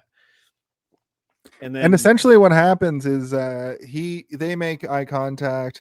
Then we get that scene where she walks into the room, finds them making out.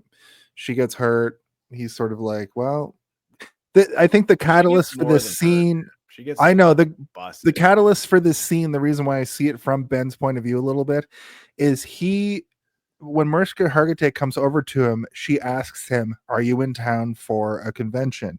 And then he has a flash in his head of her talking to a John, and that's when he spirals out of control. And I get that. I get that sort of jealousy. When she walks in, she sees that she doesn't even react. She just says, "Get out." And takes a swig of the bottle, he's wasted. And I wrote, "Oof, a hooker asked, perhaps I should take a few hours on the couch." And she's like, "Yeah, the fuck out of my just house." fuck completely off. I had a theory. Oh my god! What do you mean you had a theory? That because he said, "Don't ever ask me to drink, to stop drinking. Don't ever ask me to stop drinking." That's his only caveat or whatever. Rule, right? Yeah. And then when she's asking him to stop, she's also hurting. She's asking him, please, stop drinking, eat some rice, please. To be fair, she never said stop drinking. She's like, "Let's go see a doctor." Let's go see a doctor. Right. It's true. It's Doctor Stop Drinking. Yeah. And then at that point, he basically, my theory is that potentially that he sees that that's the wall that they're hitting now finally. And that in order to save her the pain of having to watch him go through this, he's going to do this thing, which is to make her push him away out of the house and all that stuff. That's a theory. I don't think there's anything really setting that up. I don't dislike that theory. I had a different theory away. I think that he looked at her as almost like an unachievable object, which is like a rough thing to think about. But he's been there, and you know, he wants to have sex, but he's also like, I don't think that I'll ever be able to live up to like what you've created in your mind of like what I am. So I have not lost interest, but like lost the ability to even try. That's true. I can see that too. And because your job is going out and having sex, then why shouldn't I be allowed to just have sex? Now, to do it in her house, in her bed, is very fucked up and horrible. But I can like weirdly understand how, you know, he's like, I'm in love with you and you're in love with me, but we've never had sex and we're probably never going to have sex. So can you at least allow me to have sex with this other, you know, sex worker who's gonna have sex with me? I don't know how you guys feel about that, but like it's like one of those moments where like my mind is like, gee, like reeling, where I'm like, I understand why she's upset and I understand why he's flippant, but I also understand that he's like so drunk that he can't comprehend her emotions in the moment. That's what I was saying. Like he had that realization. He did something stupid. His pants never came off. They were just kissing a little. Do not try and defend him. No, I'm not. It's not. You're always defending him.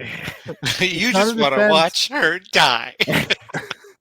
It's more so me recognizing what he was going through when he had that realization and seeing in his mind's eye, you know, her talking to a John. Yeah, I can completely thread the needle through like why he's in the position he's in, but I morally and more so understand why she's so upset, because she's been trying forever. Absolutely. Like, you're essentially my boyfriend. You're supposed to love me, and you don't want to go fuck somebody else. I fuck people because I have to.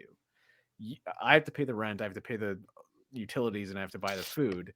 You are just a drunk who, and I'm allowing you to be this person. Yeah, you know. I feel like too as well. Like this idea you said, I think is true. This like he realizes that she sees him as putting him on this pedestal or wants to make this thing. I feel like you're right. I think you're on the right path, where it's just like, because the way he looks at her is this sort of like, no, you've lost the like the plot. Like it's not it. Yeah. The what's it called? Like he's looking at her because like, and it's also that moment where she's like cutting vegetables and stuff, and like trying to cook dinner like a wife or something. You 1,000 pieces of rice. Yeah. Can but you she's like trying to be them, please? she's trying to make it a homestead, as though like she isn't a hooker and that he isn't an alcoholic. She's trying to make it this thing. At that moment when he comes out and she's like dressed like a weird housewife. Like and because her entire vibe has changed. Yeah, exactly, and that's the thing. Is like she's no longer the lady that will buy him a flask. She's now trying to change. She's trying to fix everything to make it work into something that it wasn't. Listen, ever. Baby, you got to call the doctor. And this is what I thought the whole movie was leading to, is them having their third act breakdown of her being like, you have to stop drinking, and him being like, no, and then being like, okay. But that's not what this movie is. This movie is more so about the power of alcoholism and what it does to people who are fully entrenched in that. And I think that's why they did that flip of her being in love with him versus the like usually the man's in love with the prostitute, you know, sort of trope. And I think that's very effective. Well, why is that funny, Steve? Just the way you said prostitute. You're like, the man's usually in love with the prostitute. You know what I'm saying, guys? Like, you couldn't handle him giggling a little. You were like, what is it, Steve? What is it? I'm fighting to be looked at as a actual journalist here with my dumb smile. I just really thought that this movie was going to go in a different direction, and that And that scene where she's cutting a cucumber and making rice. She's like, I got some white rice for you. I thought anybody's game. It's kind of But like a heart sink moment where she says, like, Yeah. I made some white rice. I think you can eat it. And he he literally eats shakily ice goes to the instead. fridge and like grabs the bottles and he's like, Yeah. I'll be back. And then he leaves and he's just drinking in the shower. It's like this fucking wild moment where it looks like a real hot shower. Like usually in movies it's clearly like cold water and you know, like because they don't want the steam, but like they steamed it up. Like the lenses are getting steamed, everything is steamy, and he's drinking, and he has 2 full bottles of vodka. Yeah, and he's like alternating. Yeah, replacing the soap and the the conditioner with 2 different bottles. He of accidentally washes his hair with vodka. He's like, oh god, not again. It's getting late. I know. Move through to the end of the movie here. From the sequence, when he sits down at the table, it's like the most downtrodden I think I was watching this movie, where it's like his brain is broken. You know, like he seems like a child almost, where he's like, I think I could eat rice now. But he's like proud of the fact that he can eat rice now, and she's like, "Okay, buddy," like almost like a parent, and it's so sad. Fucked up, yeah. And you don't really know where it's gonna go, but you do. You know, you're like, I don't, because you look at the runtime and you're like, oh my god, 20 minutes left. There's not much time There's no left. happy ending here, guys. I don't think we're gonna get to a happy ending. I think even less than that. I think more like 15 minutes. Like the next sequence that happens. Listen, I'm just gonna read it out the way that ChatGPT wrote it. Act 3, breaking points and farewells, Sera's troubles, a dangerous client. Sera has a terrifying encounter with a client which shakes her emotionally. Her life with Ben is wearing on her resilience. And then I wrote 3 college kids, weirdos. Oof. Then a cab driver. GTP like really kind of grazed over the. No, I did too. I did too. I wrote oof, 3 college weirdos, and oof, then a cab driver. I don't want to talk about what happens, but we get it. Yeah, it is 2 cab drivers, by the way, and one of them is a piece of shit, and the other one is like a heart of gold angel. Disgusting. Yes. Then after all of that, we're gonna gloss over that because this is a light podcast, but it does essay occurs in the worst thing I've ever seen. She goes into the shower after that, and it is I think that shower sequence is the trope we've seen in a million things like Lampooned, which sucks. And now I'm never going to look at the like person crying in the shower sequence the same ever again. When you don't have the link to it, you don't have that, like, my heart hurt. I hated it. And it was the most disgusting. It reminds me of sexual assaulted by like 3 almost like teenage boys. They 2 beat her teenage up, bros, and but they look like they're like having a good time, friend. and she thinks it's gonna be like, okay, I'll just fuck one of you guys at a time or whatever, and then they like, and the whole scene is so weird. The music's loud and she's just trying to get out of there, and it's bad. It's awful. I don't want to get into it, you know. No. And the only thing I'll note is that, like, I think it's cool that, like, to emphasize narratively that, like, he's in the shower with his excess of like the alcohol, obviously. Yeah. And she's also in the shower after like the excess of her fast and hard life as well. And like they're both having these parallels sort of. And but yeah, awful scene. But it's as intended. It's like one is like meant to sort of like carry him to where he needs to go, and the other one is like washing away what that's true she is doing, you know, like because he's like happy in his place, in his like and she's horrified and like horrified. It's exactly terrible, yeah. So what's after that? Yeah, what happens after the horrible rape? Oh, Yes. sorry. Yeah, the rape stuff. The next thing that happens is tension rises as Sarah's emotional need for Ben clashes with his commitment to self-destruction, leading to a heartbreaking argument. Ben, unwilling to change, leaves Sarah's home. Also, I think that happened before this. That happens way before this. Yeah, So I think the next thing that literally happens is that she gets kicked out of her apartment for being raped, yes, which is the like shitty horrible. scene Ugh, with yeah. the cab driver where he makes the most off-color, disgusting remarks to her, and then she goes home. And there was a scene earlier in the movie where the people that she lives with, they live in like a Melrose Place style like apartment. Clearly, the landlords are assholes. They're probably Christians. And there was that. It was kind of a funny scene. I mean, one loves golf and one Listen, loves being yeah. a nosy bitch. Exactly. Yeah, One I won't loves say who God. they voted for, but we know who they voted for. But we know who they voted for. And everybody's talking about who they voted for. Everybody's talking about it. I But plan on making a new golf course in Nevada, Las Vegas, Nevada. It's gonna be the gay spell coast. but yeah, she gets kicked out for her efforts. She looks visibly beaten up, which really also I was basically really, this last 10 minutes there's this is wife so character bad. that we are introduced to throughout the movie. Like she comes in every once in a while, and she seems like she's just kind of concerned about her place of renting or whatever. Mm-hmm. And when she comes in and she's like limping, and you're like, yeah, something horrible happened to you.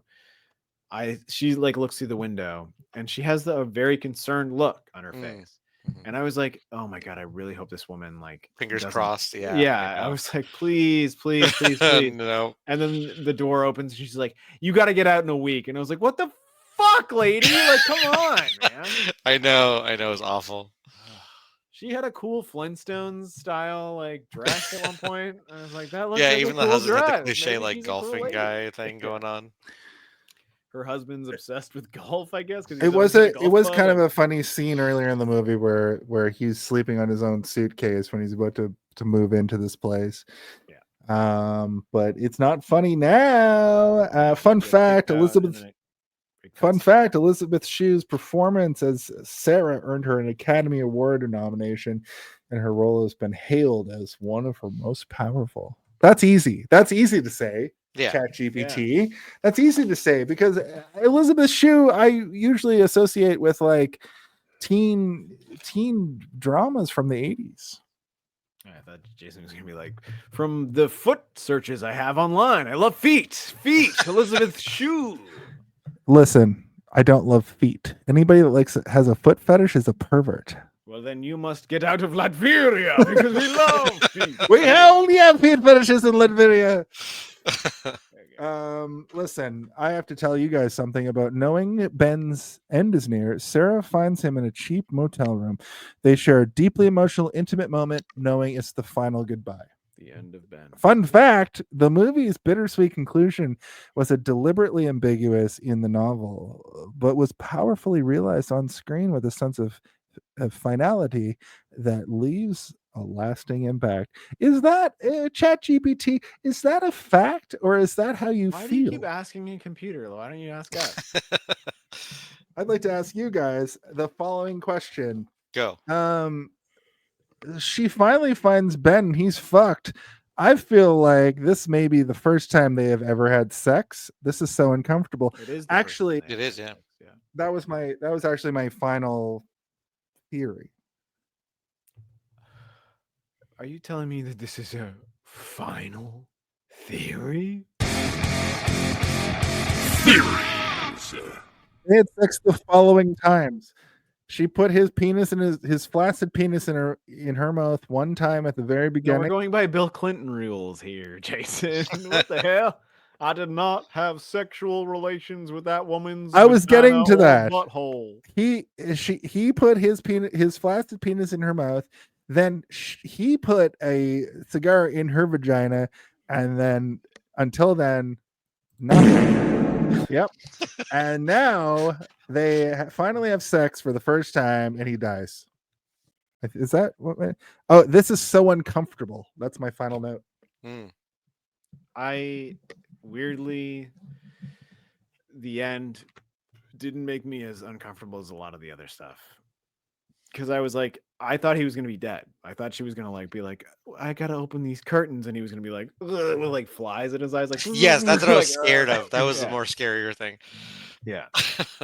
But he was just like going through his like shit. he was still like having his MC jitters. I can't remember what they called.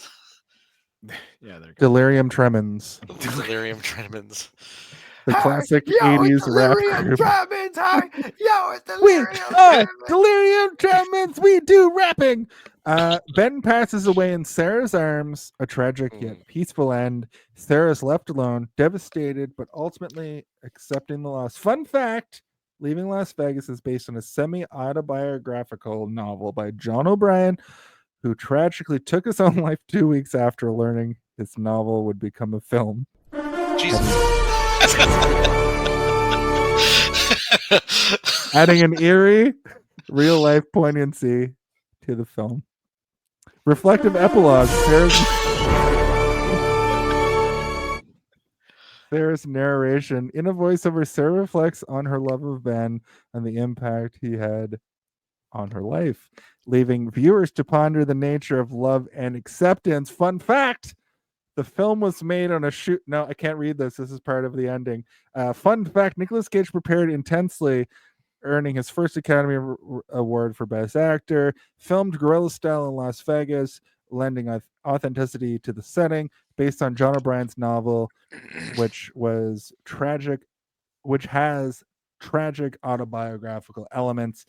That's the end of the movie. He inserted his penis. He died. She has a life.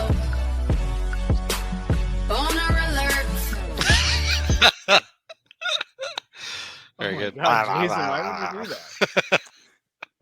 I'm glad that you used that because there were so many times when I almost did it and I was like, this is not the time. But you blew that. Yep. You blew that out of the water. Give me what I want. Let's talk about a fact that happens each and every week on this show where we end the episode.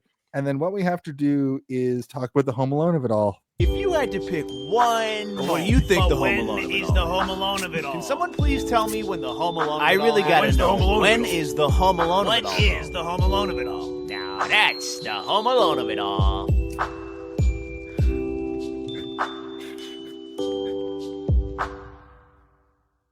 Nic Cage is dead, just like at the beginning of the show. What? So as to the end of the show. The guest always goes first. What is the Home Alone of it all? Raul.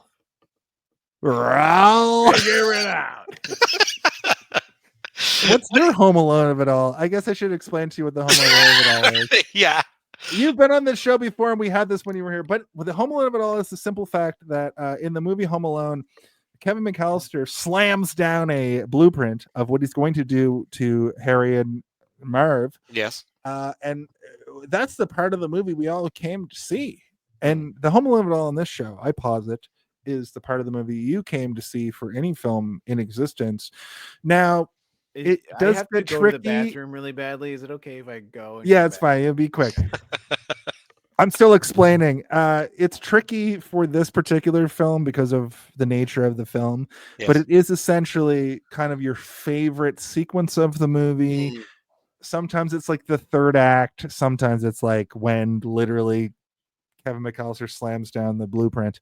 But what's your, based on all of the nonsense I just said, what's your Home Alone of it all for Leaving Las Vegas? I think for any Nicolas Cage movie, it's getting to see him do a thing that's super Nick Cagey, and so and super funny, and very weird, and like something that I wouldn't have like even let happen in the movie if I was a director, but it happened because he's Nick Cage. It's gonna happen, and so for that, for me, would be the in the bar where he's like, you lean into the what is it again? You lean into the bar. Yeah, you lean into the bar. One leans into the bar. Very weird choice. Very Nick Cage. That's why I'm there for it. Sometimes, every once in a while, you get a Nick Cage nugget of gold. That's good. That's sort of the spirit of what I mean. I'm just gonna do mine. Yeah. Sorry. Spirit of Halloween? No. No. Unhinged.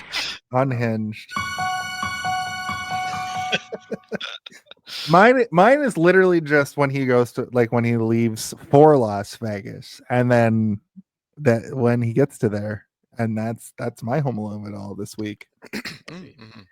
Steve, give us a long-winded explanation of your Home Alone of it all, please.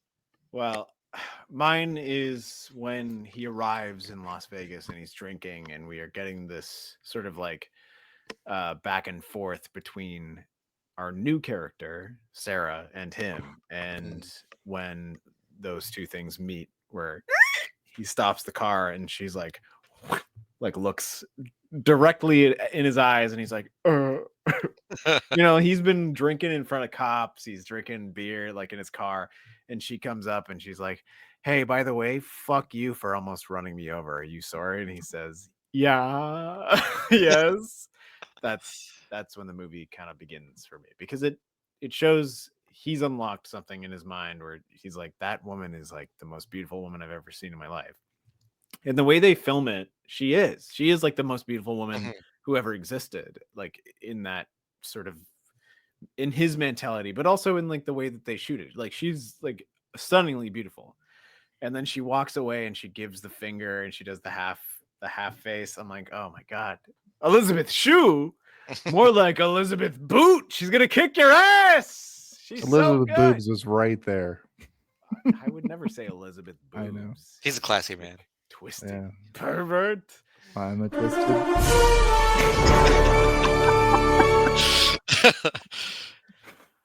Yeah, that's mine. My second Home Alone of it all is the twisted pit I feel in my stomach.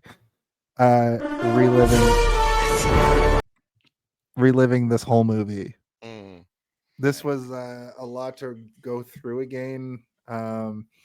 I just realized that Raul has not. It's been a long time since we started the MPAA rating game, and explaining it to him is going to be like starting over. So, well, but it is time for the MPAA. It's the greatest game. It's time to play Guess the MPAA. Hello, everybody. My name is Jonathan, more like Elizabeth Boot, and I'm joined as always by Stephen, more like Elizabeth Boot, and this is the MPAA rating game. And of course, the rules are simple. And Stephen, please explain to our contestant and yourself the rules to this game. Well, I've been drinking since 4 weeks ago, and I'm trying to die, but I'll try my best to give you the rules of this game. Raul, we need you to choose a number between 0, 0, 0, and 999. That's all you need to think about. 0, 0, 0, 999. Could be any number between those two numbers. But we are, of course, trying to guess the MPAA rating number, which is 5 digits long. But remember, you only need to think about the 3. That's all you need to think about. Yeah, it's crazy. And what's insane from my point of view is I ripped up my notes, which has my final thoughts and the number, but luckily I've got my trusty computer. Let me add a little bit of information to what my co-host Stephen has said here. The two of you are the contestants on this game show. Okay. The MPAA rating is a number given to every film to indicate that it has been rated by the MPAA. It has nothing to do with what the rating is. It's a 5-digit number, and I'm going to give you the first two numbers, which are inconsequential. Like Steve said, all you have to do is guess a number between 000 and 999. But I am going to give you the first 2-digit numbers of the 5-digit number this week. I feel like you're just the first two. Yeah, it's too much explanation. The first 2 digits. Yeah, awesome game so far. About 3 numbers. The first two digits are 33, and I just need the preceding 3 numbers after that to create a 5-digit number. I'm gonna say. Raul, you're the guest. Guest always goes first on Hey, Did You See This One? Just take a stab in the dark. I'm gonna say 980. Jesus Christ. Lower. 980 is lower? But he said Jesus Christ, which means it's probably close. Or too high. Yeah, it's too high, but it's like okay, too close. Like he usually only says that if it's close. 980. That's what he just said. Wait, is that what I said? Okay, sorry. 960. Raul. Okay. Higher. Whoa. Ooh, okay. We might do this. 965. Steve, higher. For your final guess. My final guess. I've only done. Wait, no, you got. Sorry, you got 3 guesses. Yeah. 970. Blah. Okay, Raul, let me look you right in the eyes and tell you higher. 971. Steve, higher. Oh. 972. Raul, for your final guess, it's higher. 975. Oh my gosh. Steve, higher. 977. Wow. I don't know if that means we won or not. No, you win. What? I did it again? This is the 3rd time I've won. That's insane. Congratulations. Okay, shut up. Let me give you guys some metrics. The MPAA this week was 33977. Raul got it the closest I've ever seen, just guessing. And what I would have done if you guys had hit a tie is I would ask you to tell me the gross box office amount of money that the movie made to get an additional guess. Price is Right rules. The amount of money that this movie made was 50 million. Or 49.9, and it was a $4 million movie. So I don't know why they didn't do a sequel. They should have done a sequel. 4 million? That's nothing. Oh my god, that's peanuts. That's nothing. Well, you saw it. You saw what the movie looked like. That's true. Yeah, it was all Would grew the well. second movie be like she's now overcome by alcoholism? And yeah, she just is like and she's pregnant at the same time with like a rich man. He's like, I have to take care of this sick, this drunk hooker. pregnant woman. Yeah. But great job, Steve. You're the only person who's won this game so far. But you know what we have to say? The MPAA, everyone. The MPAA. Wow. Also, another thing that I've learned is don't rip up your notes until the very end of the show, I think is good advice. And I guess what we have to do now is the final thoughts. It's time for our final thoughts. You guys think that funniest home videos will ever come after us for that? Because I hope so. That's just the everybody put in your votes now for this. Lock in your votes. Yeah, that's what the sound effect is. I think it was so weird. I remember they would pull out this like controller thing with a gray wire from the back of the chair. And everybody pulls out a full GameCube and they open it. And there's a Nintendo DS inside it. And they're like, plug in your votes now. Before any of those things were invented, I want to know what the technology was. That said, just like at the beginning of the show, the guest always goes first on Hey, did you see this one? Raul, why don't you give us your final thoughts on the film, Leaving Las Vegas? And if you have a rating you would like to give it, whether it be out of 5, out of 10, some stars, a series of punches to a prostitute, give us your... That's too dark. That's too much. Got yourself there. A little too late. Yeah, give us your final thoughts. My final thoughts are: this is a wonderful movie with a really great performance by these actors, and Nic Cage is so good in it and super like there's so many scenes in it where he's so natural, and just that scene where he's explaining their situation together on the couch, and then like a tear goes in his face.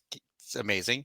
He's so good, and yeah, such a sad movie. I love how definitive it is and how it knows its story. And it's leaving Las Vegas and Vegas being excess, and there's only one way he's leaving that path. And yeah, it's a good story. I would give it 8 8, we lean into the bar out of 10. Oh shit! Give me what I want. Give me what I want. I forgot. Give me what I want. I got too into his thing. Give me what I want. Give me what I want. Give me what I want. That's good. That's good. Steve, what are your final thoughts for the film Leaving Las Vegas, starring Val Kilmer and Val Kilmer? Yeah. He accidentally looked up next week's video. Yeah. I think this movie is something that, I've always been aware of, and I've always kind of like wanted to watch it, but I've also been aware of what it's about. So I've kind of been standoffish because this sort of subject matter freaks me out more than, like horror movies or, like anything that is designed to be scary. This is like the scary stuff. This is the stuff that when I watch it, I get affected emotionally to the point that it affects me for like a week almost, where I'm really thinking about that movie that I watched too long ago. I wish I was dumber. I wish I just liked Fast and the Furious movies instead of liking this. But I truly I loved it. I thought it's almost like perfect in a way where, you can't really trim it or add anything without it compromising what we've got within it. For both stories, we extrapolated, what would it be like if we saw who she was talking to? But that's not the point. The point is that she's telling us the story, right? To her therapist, and in a way, we are the therapist. We're meant to analyze what she's saying and think about what she's saying.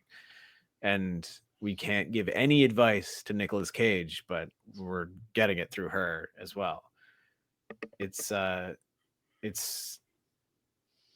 interesting. You kind of sit down and you're like, oh, is this going to be like a movie about movies? When the opening starts and he's like, oh, so I got fired off that movie and I can't do it. And you're like, oh, is this going to be a movie about movies? I don't know. I thought that too for a second, for a brief moment, yeah. But he's like, no, I'm leaving. I'm leaving for Las Vegas. And we're like, wait a minute, hold on a second. And once you realize that it's a movie about an extended suicide, that's supremely interesting. And I think you can put that idea in front of anybody, and no matter how strong or intelligent or powerful you might be in the world, I think that everybody can understand the idea of wanting to die in a certain situation. And this is a movie that shows you what it's like to want to die and have a plan, which is frightening a little bit, or a lot, I guess, for some people.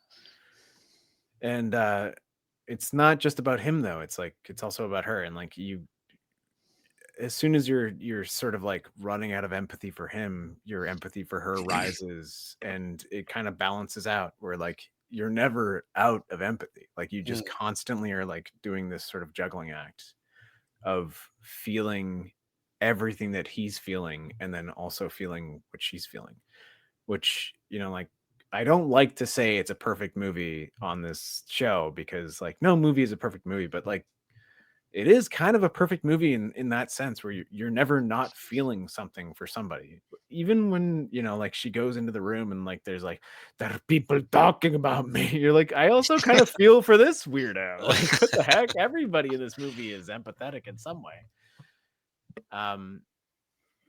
And we've only done a few movies where I'm this is a great movie, but this is a great movie. And if I had to give this movie a rating, I would give it 99 bottles of beer on the wall, 99 bottles of beer. But then I would put another one up and it'd be 100, 101, 102. I'm adding bottles. I'm not going to take Stop him. Somebody stop him. He's crazy. That's my rating. Oh, okay. Thanks, guys. But, here, Batista, here's a drink. Give me what I want. What? I said you. Give me what I want. You want tequila. Jason? I ripped up my notes, so I have to do it from my computers. An amazing film. I definitely get why Nick Cage won Best Actor. He disappeared into the role. It reeks of 90s, which I liked. And the Sting lounge stuff was accentuates the feeling the movie is trying to convey. It is definitely a tough watch with some really heavy moments, but that I think were important to show how flawed these two people were and how they deserved each other right to the end. 4.5 out of 5. I also give this movie, I ripped up my notes like an alcoholic. 99 bottles. 99 bottles of iPads on the wall.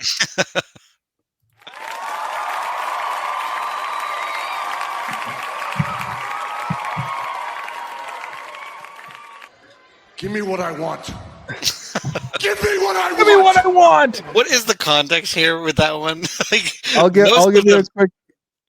Okay, so we used to use the Undertaker bong, but the Undertaker is a mega enthusiast. So we switched it to Batista, and Batista had this thing on his final run in WWE. He was wrestling Triple H, and Triple H was like, "Aha, you can't get this, you can't get this."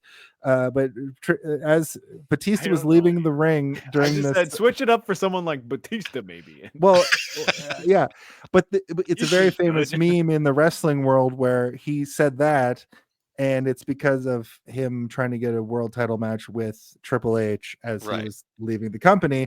And it's very funny with no context. I like it. It's very funny. It worked for me. Give me what I want. Give me what I want. Really hard is good. Yeah.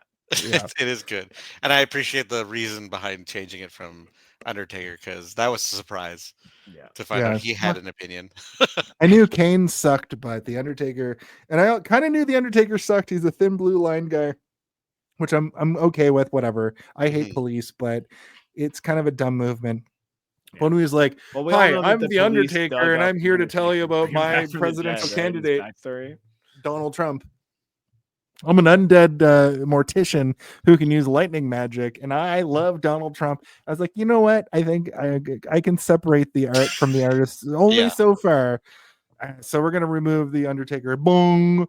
But with that said, I think it's time to do some plugs. Some plugs. All right, let me just plug this in right here and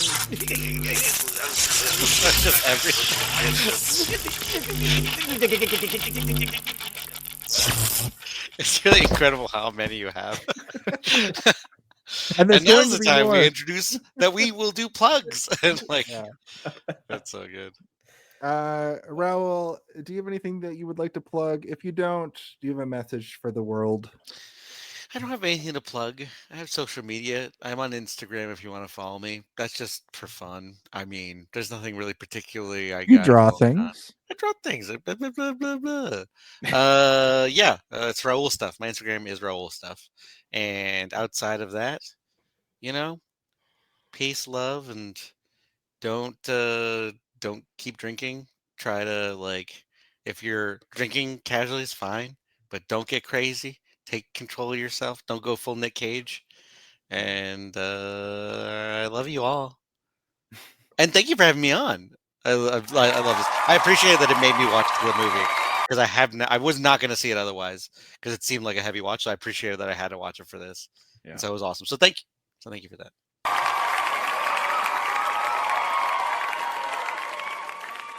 Well, I will say, you're a pleasured guest. I hope you're pleasured. You pleasured us. You're welcome back here anytime, whether you like it or not. Jesus Christ. I'm going to harass you to come back. He always talks about how much he's pleasured by people. Let me just say it was a pleasure to have you. You pleasured me. I'm fully erect. Everybody's talking about how erect I am. Thank you, Raul. You're one of the best to ever do it. Thank you. Steve, do you have anything that you would like to plug this week? Yeah, Darth Theorist, it's continuing to grow. It will grow forever. We're gonna do it now that Kamala is out of the way. No, I'm just kidding.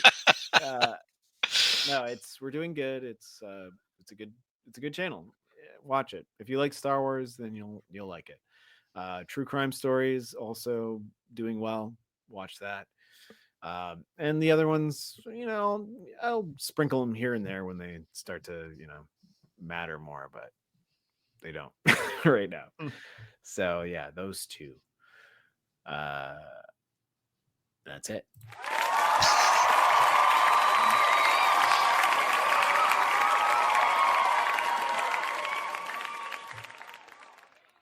I'd like to have everybody get real close to their speakers on their like phone. This close where I can talk like this. So close.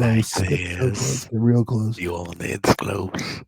I'd like to tell you all about a little podcast. That's a video podcast. It's a movie podcast about movies. And we do it each and every week right here on YouTube and right here on Twitch. Oh. It's about movies. And you can find out about different movies you've never heard of. And we're going to tell you about them. And this show is called Hey, Did You See This? When we go live each and every week at 8 p.m. Eastern Standard Time. That's the show. That's the show we're on right now. And you're listening and you're watching.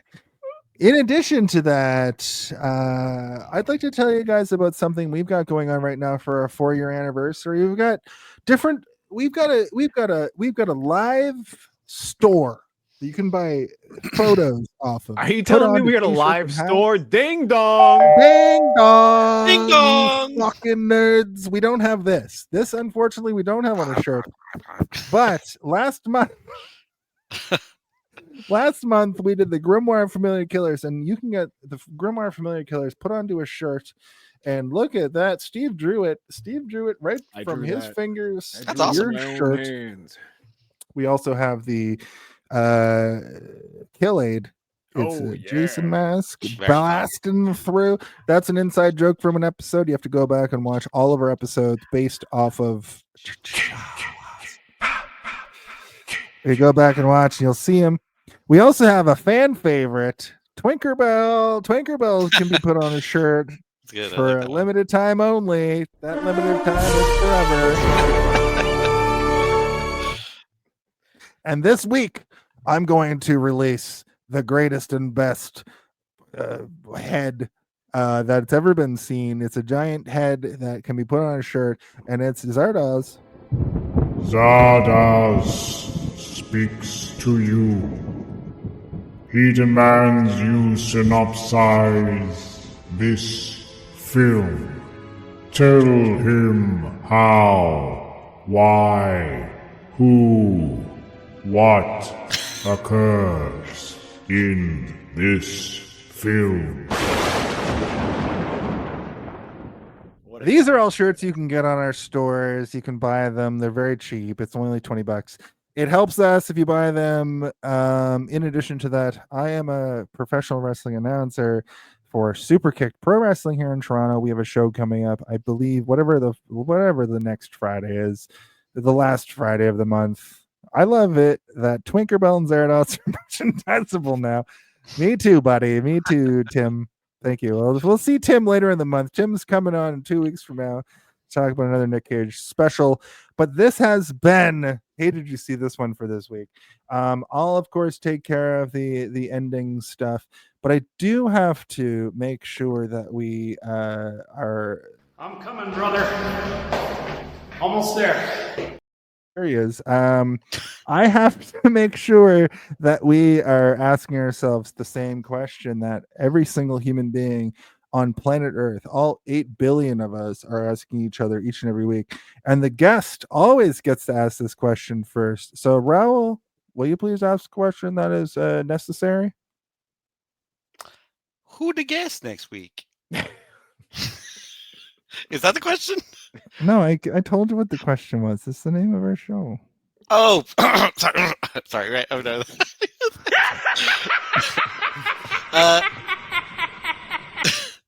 Hey, did you see this one?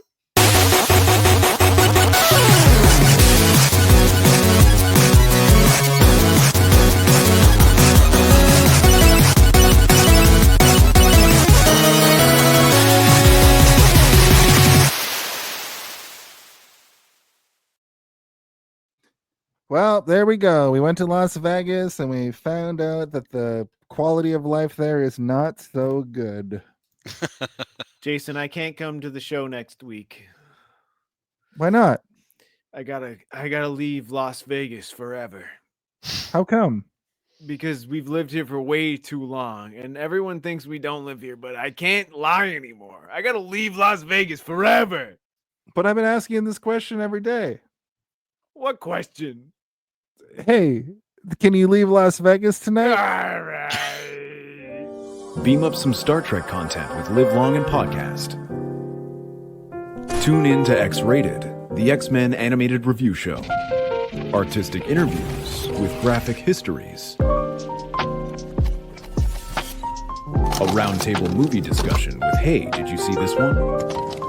And movie reviews with Hold Up, a movie podcast. And while you're at it, spin a few records with Eamon on Track. Watch us duke it out on trivial debates. And let's chat about TV with the Super Mater Brothers. It's all here on the United Federation of Podcasts.